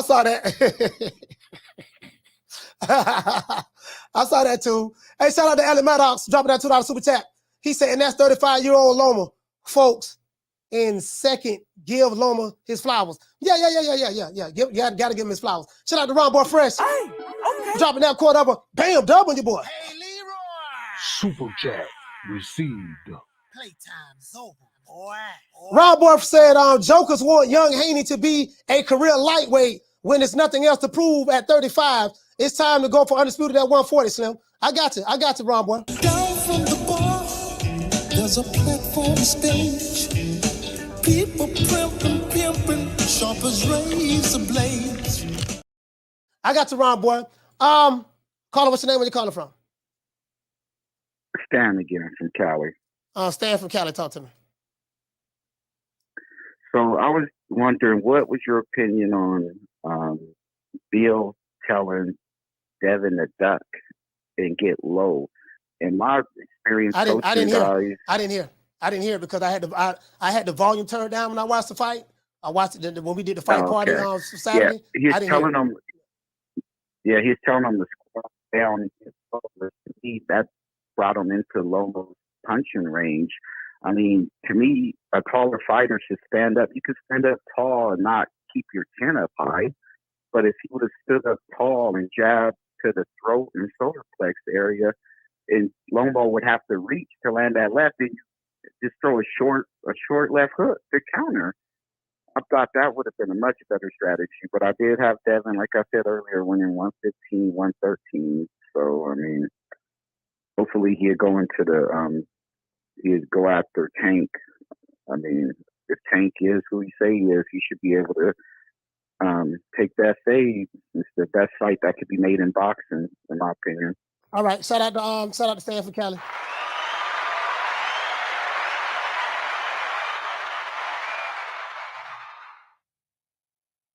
Figure of speech. Loading said that giving Lomachenko his flowers, that's for women.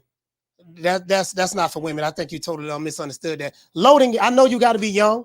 You're probably young. You got a Florida State sign, this avatar. You probably young. That's an old saying. Give somebody their flowers, meaning give them their props while they're alive. Recognize them, acknowledge them while they're alive. Don't wait till they die. That's what that means, sir. Caller, what's your name? Where you calling from? What's up, Coach? This is Coach Eddie. I know you got a lot of calls, so I'm gonna be quick, Coach. Yes, sir. Saturday night, it was a making of a star. You had black against white, Muslim against Christian, young against old, cocky against humble. You know, I think last night was, that Saturday night was Devin Haney's heel turn. He tried being the baby face like in wrestling. Now he's the villain. He's America's most hated, America's most wanted, and everybody wants him. So that's all I want to say. Good job. I love the fight. It was a great fight. It was anticipation. It was tension in every fight. My heart was beating fast. You know what I'm talking about? Like I was getting ready to fight. So I just want to say a good shout out to you, Coach. Keep doing your thing, Coach. All right, salute.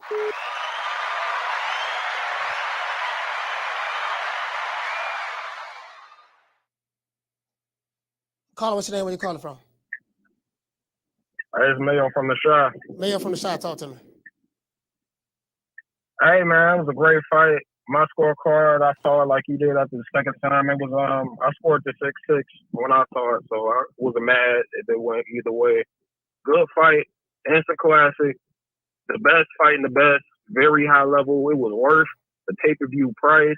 Definitely better than Ryan Garcia, Tank Davis, all day. I love to see a rematch, but I really want Haney to move up. I know before the fight he was talking about, I never miss weight. I'm always on weight. So he missed weight for this fight. He blew it a couple times, and it's like you saw how he looked in the Campos fight. Who said that? They didn't even want to. Where's that been confirmed at? Because I haven't heard anyone say it. I heard someone said that Devin Haney missed weight twice, but where did that come from? Lomachenko said that. Lomachenko. Oh, he did? There was a reporter asked Lomachenko at the weigh-in, at the not the ceremonial weigh-in, at the like real weigh-in. He's like, how did Devin Devin make weight? He they weighed in the morning time. They didn't show the weigh-in that morning. Yeah. When he was wearing the hoodie and shit. Yeah, he said he missed weight like 2 times. Okay. All right. So yeah, I didn't know that. Yeah, I didn't know. I heard that, but I didn't know where that came from. So. Yeah, it came from Lomachenko. Lomachenko said it. So if he's missing weight, then he got to move up. It's simple as that. He got to move up. He got to move up. You got to move up. Like nobody want to see you stick around, then you lose to Shakur and you not at your best. It's like, I know you got your pride and shit, but it's like, nah. Yeah, he got to move up. I want to see that fight too. That gotta happen.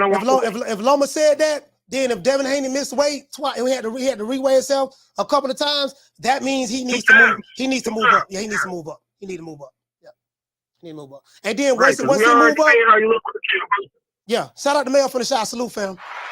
Once he move up, then that leaves Shakur Stevenson. That leaves Tank Davis and Lomachenko. Those guys down there. That leaves them to fight each other. Now, once you start missing weight, that's it. Shit. The last call. This is the last call. Caller hung up. I'm gonna take one more call, and that's it. Shout out to Al from the video. He said, Coach, Tank flipped the coin. Head for Devin or Shakur. It landed on tail. Shakur up. Video's up now. No, that wasn't Tank did that. That was Coach Kenny did that. Tank didn't flip a coin, Al. That was Coach Kenny. I don't know what video you saw, but Tank, that was Coach Kenny. That was Coach Kenny that did that. All right, this is it. Last call.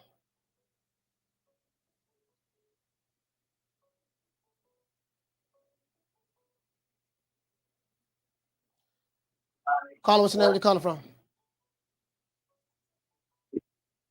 Caller, what's your name? Where you calling from? I was trying to talk to you earlier, and you had a bad reception. So who is this? I don't know who this is. I'm calling against that. Blood, one of your brothers, right? Blood boxing. Yes, I'm trying to figure out who is this. It's Southpaw Killer, brother. Okay. Okay. Southpaw Killer, talk to me.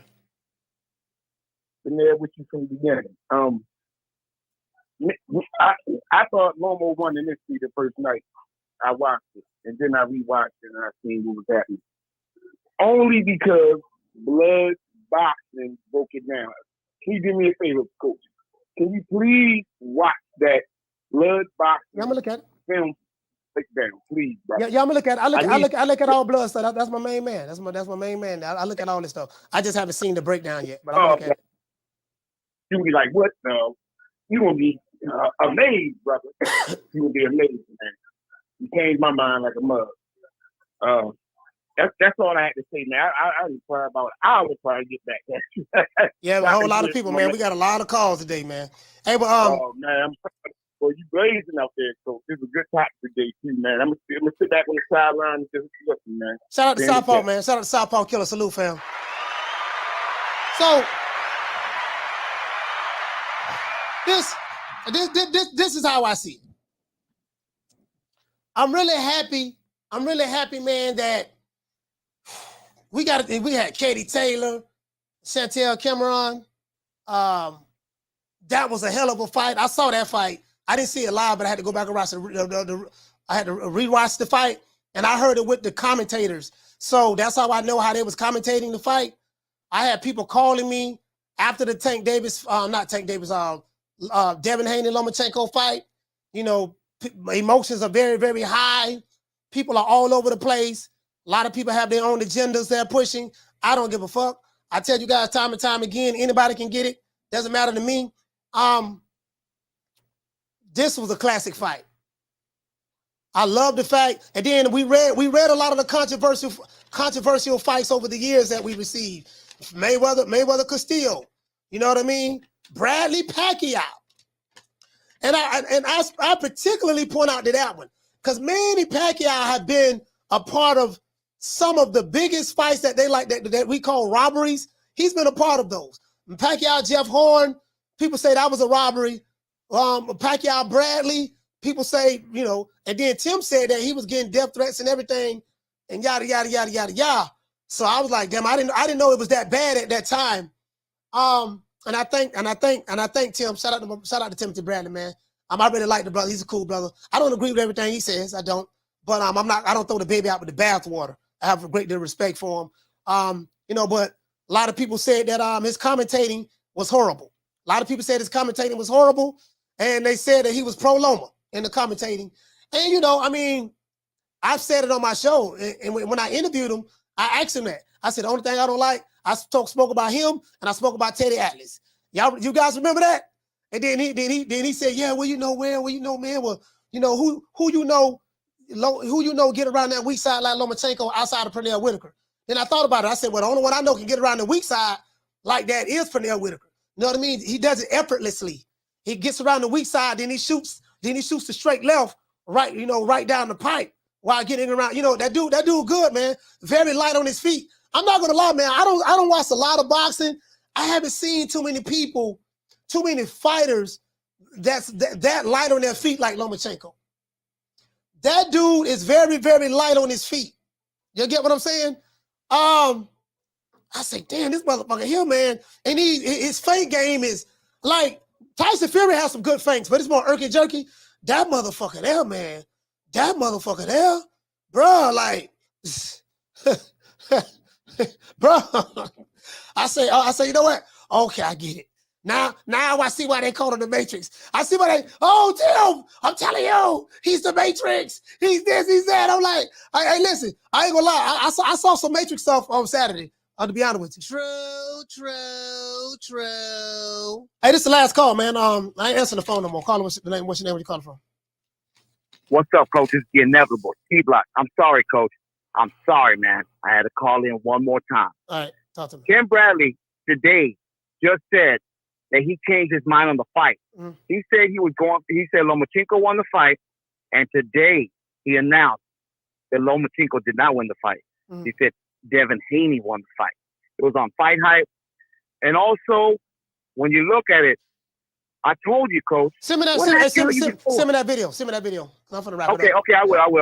But what did I tell you about the Matrix, Coach?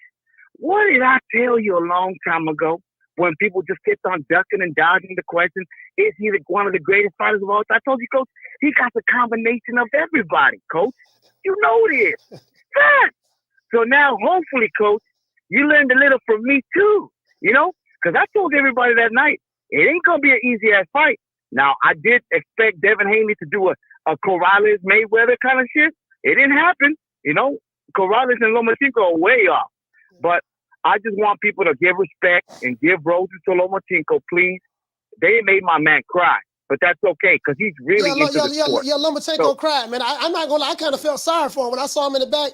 I did too. I felt bad for him, man. I'm like, God damn, he back there crying, man. The man back there crying. He hurt. You know what I mean? He devastated. He felt like he got shafted by the judges. You know, I mean, I heard his manager, Egas Kleeman, saying that they're going to appeal the decision. They feel like they got robbed. You know, they feel like it was an injustice done, you know, to the Lomachenko, Team Chanko. And you get what I'm saying? So I don't know how what's going to work out with that. Will they be able to get the decision overturned? But I look at it like this. And Manny Pacquiao couldn't get his decision overturned when he lost to Timothy Bradley in that first fight, or the decision overturned when he lost to Jeff Horn, or if hold on, what other names I got here? Eric Morales, you know what I mean? And Barrera couldn't get his decision turned when he fought Eric Morales in that first fight, or Laura couldn't get his decision overturned when he fought Canelo, and Triple G couldn't get his decision overturned when he fought Canelo in that first fight. I seriously doubt they're gonna be able to get the decision overturned. Coach, I just gotta say this one thing and I'm gonna let it go. I promise. I want everybody to give Devin Haney his roses too, because the young boy took the challenge. Okay, he took the challenge with Lomachenko, give them both roses.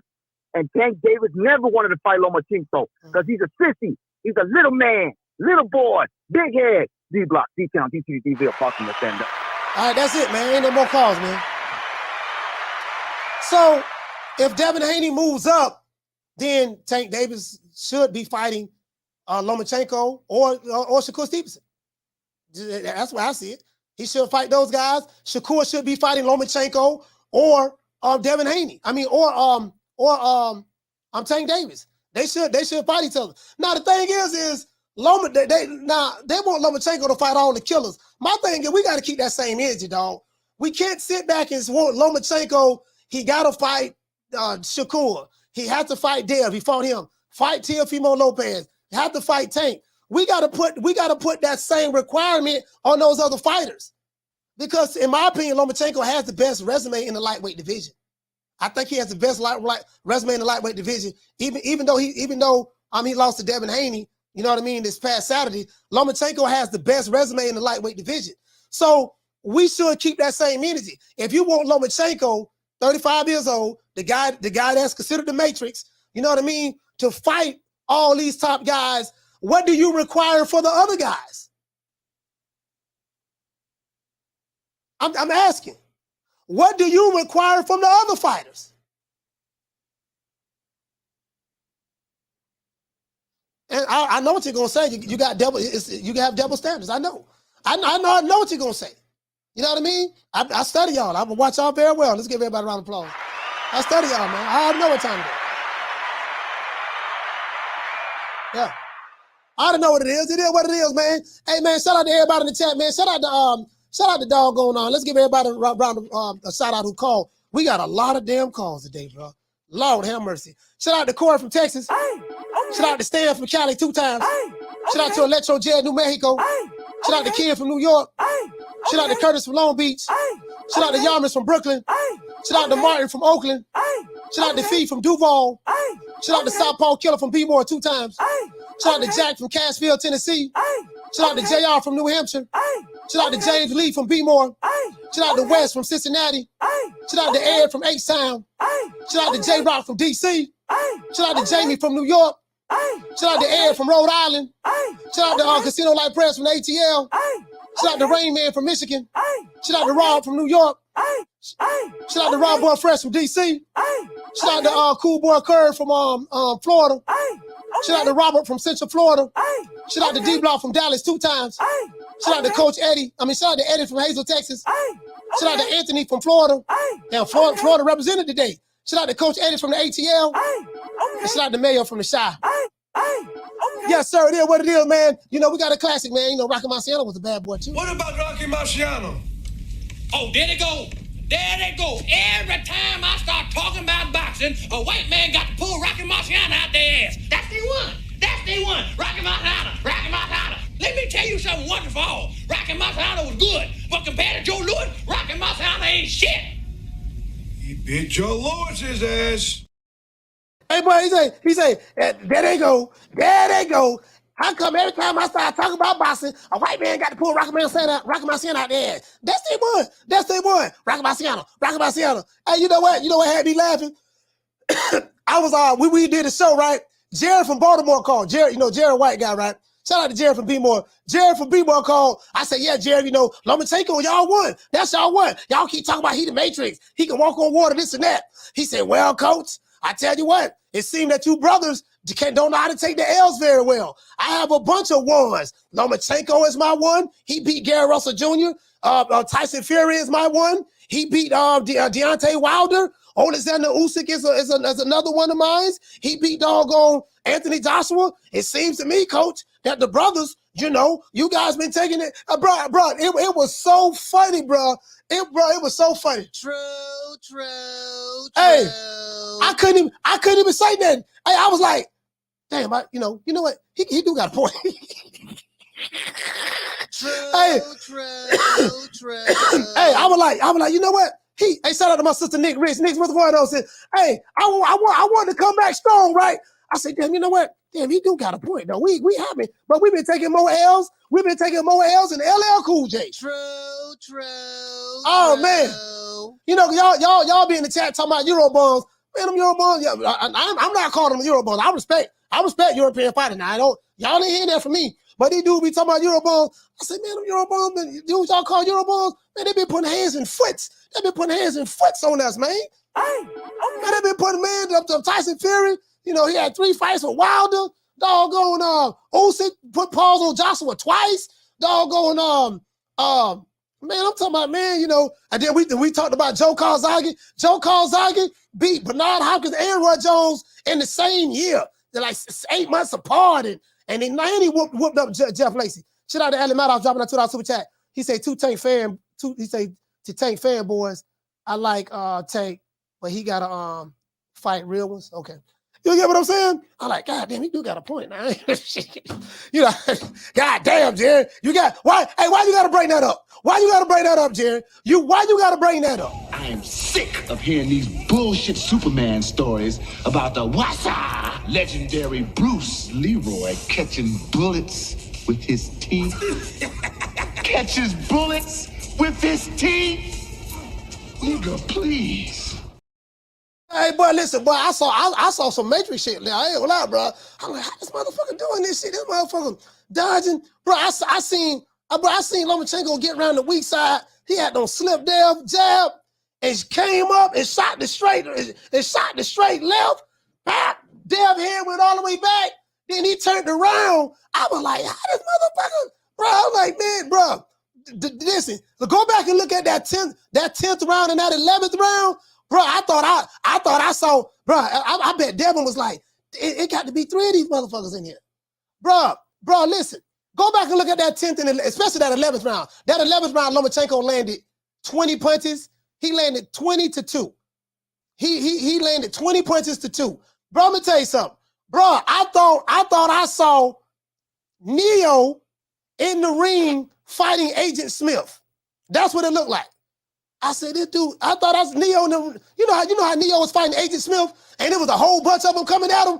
I'm like, punches coming from everywhere. I'm like, boy, Neo was holding his own now, but it was just too many of them. I bet Dev was like, God damn, where these goddamn punches coming from, man? I'm like, God damn, this motherfucker here, man. I'm like, shit, I'm sitting there talking shit about Timothy Bradley. Oh my gosh, Dre, he's the Matrix. I've never seen anything like this, Dre. Look at him, Dre, he's the Matrix. He's catching bullets with his teeth. He's dodging blows left and right. Dre, can you see this? Let's see a prayer, man, special prayer for Vasily Lomachenko and Devin Haney. And I want you to hold on to God's unchanging hand, because he helped Joshua fight the battle of Jericho. Yes. He helped Daniel get out the lion's den. He helped Gilligan get off the island. Lord. Yeah, man, let me tell you something, mother. Listen, bro. Hey, that dude right there, bro. Hey, listen, that motherfucker made a believer out of me Saturday. I was like, God damn, this motherfucker here, man. Lord have mercy. Who you think he is? DJ Quick? No, huh? No, I ain't saying Kid Capri? I didn't say that. Oh, you must be Jimmy Walker. Well, you ain't nothing. You don't deserve nothing. You don't get nothing. You get what I give you. I got a contract between me and you that say you do what I tell you to do. Therefore, shut the fuck. Don't say nothing. Don't speak to me. Don't look at me. I just want money. I just said. Blue, if I raise up, gonna be trouble. Trouble. I'm walking off. I ain't gonna lie, bro. I see why certain fighters, didn't want to fight that dude. All jokes aside, I see why certain fighters didn't want to fight that dude. You know what I mean? I really see why now. I see why certain promotional companies, they didn't want to make that fight with the fighters. And who's the next big star under Mayweather Promotions? Ooh, we have quite a few young guns, as I say, and I don't want to leave any names out, but we have a great roster of young talent, and we've been very selective about what we're doing, again, because when you have, an abundance of fighters, it's hard to kind of focus on. When a big fight is to be made, it has to make sense for both sides. No promoter or company is going to put their guy in an event with everything to lose and nothing to gain, especially when we talk about this. You know what I'm saying? Interesting. But I told everything you need to know right now. I want to thank the whole hood who came out here. I love y'all. I did this for the hood. Y'all know I beat that boy. Hey man, that's all I'm saying, boy. Listen, Booger Ray, boy, that told me everything I needed to know. I plead the fifth. I plead the fifth. 5, 1, 2, 3, 4, 5. Anything you say, 5. Go ahead, ask me a question. Did you? Shout out to Allen Maddox. Hey, okay. Dropping that quarter over. Bam, dub on your boy. Hey, Leroy. Super chat received. Playtime's over, boy. He said, I see Tank, KO, and Dev. He said Loma will be a tougher fight for Tank, but Tank got to step up and challenge these dudes. No more ducking from Booger Ray and them. All I'm saying is this here. Lomachenko fighting all the top guys. Devin Haney fighting the top guys. You know what I mean? George Cambosos came undisputed twice. However you feel about George Cambosos, he did beat Teofimo Lopez. And this motherfucker just fought Haney just fought Lomachenko. There's quite a few fighters that had an opportunity that's been in the lightweight division for a minute that could have fought Lomachenko and didn't fight him, didn't want to fight him. That's all I'm saying. There's a couple of fighters, I ain't saying no names, but there's a couple of fighters, you know what I mean, that they had ample opportunity to fight him and they did not want to fight him. That's all I'm saying. Shout out to JRG. Hey, okay. Dropping that quarter over. Bam, dub on your boy. Hey, Leroy. Super chat received. Playtime's over, boy. He say late in the fight, Dev told Bill in the corner, he knows what I'm gonna do next. Yeah, I didn't hear it. I didn't hear it, fam. So I didn't hear it, fam, at all. I had the volume down. You listen, man. Y'all may not like Vasily Lomachenko and Devin Haney, but you better respect it. Nigga, when my name come up, respect it. Let's go. Stop playing with my fucking name. All 3 of y'all, stop playing with my name. I ain't gonna say it no more. Put some respect on my name.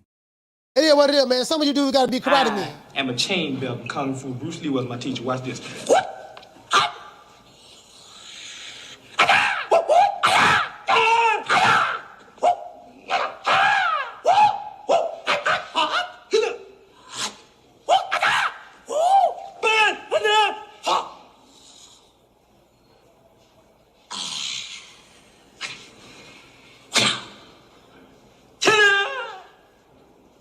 Quarter blood technique. You do that, a quarter blood will drop out of a person's body. Shout out to Joshua 10K. He's dropping $2 super chat. He say Nico Ali got pieced up. Yeah, I ain't shit. Nico Walsh ain't worth talking about, fam. He ain't worth talking about. Hey, you know we can't end the show without saying all praises due to the Most High, the most exalted, God's favorite son, the most important human being on the planet Earth. You know what I mean? Greater than Jesus, greater than Malcolm, greater than Martin Luther King, greater than Gandhi, greater than Mother Teresa, Prince Diana, greater than Moses, Abraham, Lot, greater than anything according to the PBC. Al Heyman is the greatest thing on the planet. We need to be worshiping him. So we got to say all praises due to the Most High, the most exalted, the most honorable, Mr. Allen Heyman. Well, I guess I got to be like everybody else and saying Al Heyman. I can quit my job now, baby. 6 figures, baby. You feel me? But a name. Do you have a name? Oh, nah, I ain't got no name, Name them names, man. They know who they is. Name them names, please. The names need to be named. They know who they is. The Mexican monster. All I know, they need to stop ducking. I have some talent over here that's looking for smoke. Tank Davis been ducking. I have some talent over here that's looking for smoke. Shakur Stevenson, Lomachenko, Devin Haney, they've been ducking. We want the smoke over here. Nick Sack Promotions. It is what it is. You know, well, right now we don't want no more ducking from Tank Davis, Devin Haney, Lomachenko, and Shakur Stevenson. Oh, pussy ass nigga, what's going on, boy? I'm telling you, boy, I'm knock your fuck ass out, boy. Blow for blow, pound for pound, nigga. I got the title, nigga. I'm telling you, boy, finna knock one of you what kind of niggas out. Nigga, I got these hands, nigga. I'm throwing them paws at that nigga, finna knock your ass down again, nigga. Get your ass back up, nigga. Don't run, nigga. Don't run, nigga. I'm telling you, boy, I want all the smoke. Nigga, I'm throwing them paws, nigga. I'm putting them hands on you, nigga. I told you what I'm gonna do to you, nigga. Catch you with the check left hook. Nigga, check left hook, nigga. I told you, boy, pound for pound, nigga. I'm the best. This more action than any Devin Haney fight. Put these paws on you, nigga. I told you, I got you backing up, nigga. I got you backing up. Nigga, watch that check left hook, knock your ass down again, nigga. I'm telling you, boy, it is what it is, nigga. I'm gonna make it do what it do. I'm telling you, boy, we ain't even playing over here, boy. I will say this. I was surprised, you know, Devin Haney's game plan. I did say that he probably should come forward. A lot of people say that Devin Haney fighting on the back foot. He going to jab and grab, all that stuff there. Nah, he fought on the front foot. So he surprised a lot of people. Shout out to Allen Maddox dropping that $2 super chat. He say tanking too, quit sparking schoolyard bullies and step up. Okay. Yeah, man, it is what it is, man. So they need to stop ducking. They need to stop ducking. I got something for them. Put your soul in ether. Teach you the king, you know you. Godson across the belly. I prove you lost already. What it is, man. Sometimes we can when it come for the sake of boxing, man, we got to come together and collectively. Now I run every kind of bitch, every kind of place, and I know one thing. When it comes down on you, you either collectivize or you run like a solitary rat. Yeah, what it is, man. And let me tell you guys something, man. A lot of times, man, you know, when you know these guys who you say killers, they gotta fight these other guys. You can't sit back and criticize other dudes who fighting killers while you ain't fighting no killers. Get out while you can. Don't get a sucker no statue. Give them guts. I can sit back and criticize Lomachenko all day. I can criticize Devin Haney all day. But guess what? At least they fought each other. At least Lomachenko fought Teofimo Lopez, Cory, Luke Campbell, Linares, all those guys. At least he fought the top guys. You got dudes that ain't even fighting the top guys. Come on, man. I'm just saying, shout out to the Tenderonis out there. If you looking for a real man, I got a real man for you. Hey, woman. Listen here. Since your old man ain't got no heart, maybe you'd like to see a real man. I bet you stay up late every night dreaming you had a real man, don't you? I tell you what, bring your pretty little self over to my apartment tonight, and I'll show you a real man. Yes, sir. That's wrong, Ese. That's wrong. He did nothing to you. And we got a message to all the haters. We have a special PSA message to all the haters. If you have a chick, we might come by and take your girl from you. If I take your woman who never been out the United States a day in her life, if I take your woman who never been out the United States a day in her life, if I take your woman who never been out the United States a day in her life and take her with me, she spent a week in Africa with King Kong Alicious. She's going to spend a week in Africa with King Kong Alicious. Do you think she ever coming back home to you? Let's just be honest. If I take her on a ride with the prince, do you really think she coming back home to you? I'm going to drink to that. Next Negro who hate, I'm going to snatch your chick. Just letting everybody know, man, tomorrow the phone lines will be open. Don't be scared. Call the old boy. We welcome all gun emojis, threats, you know, drop the addies, shooters, all of that there. We welcome all that. Talk some shit? Call me. Start some shit, bitch. Sup, fool? You gonna talk shit about me, homie? Where you from? Hundreds of niggas is waiting for your motherfucking call, and they all talking shit about you right now. Call the coach at 530-494-9636. We waiting on your bitch ass.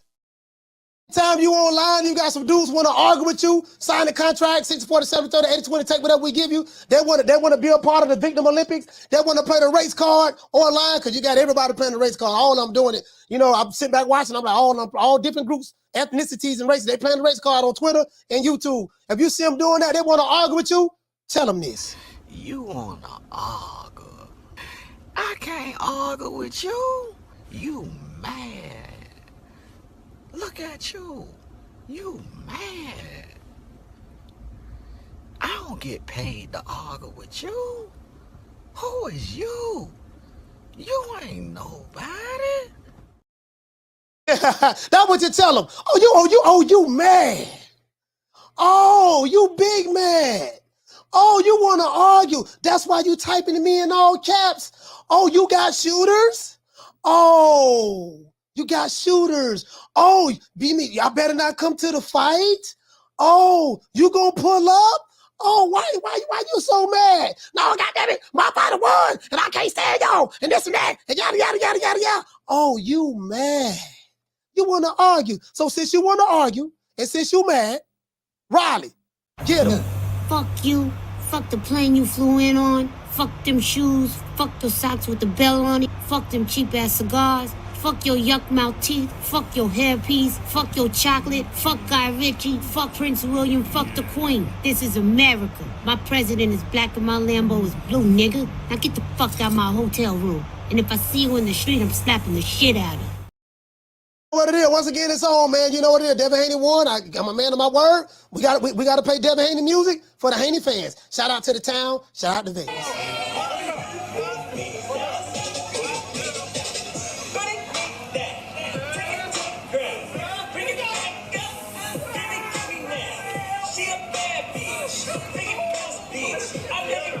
Turn around. Yeah. That's a double whammy. We normally do that for Tank Davis, but you know, they got their own thing. That's a double whammy. Now we're gonna do this for the time.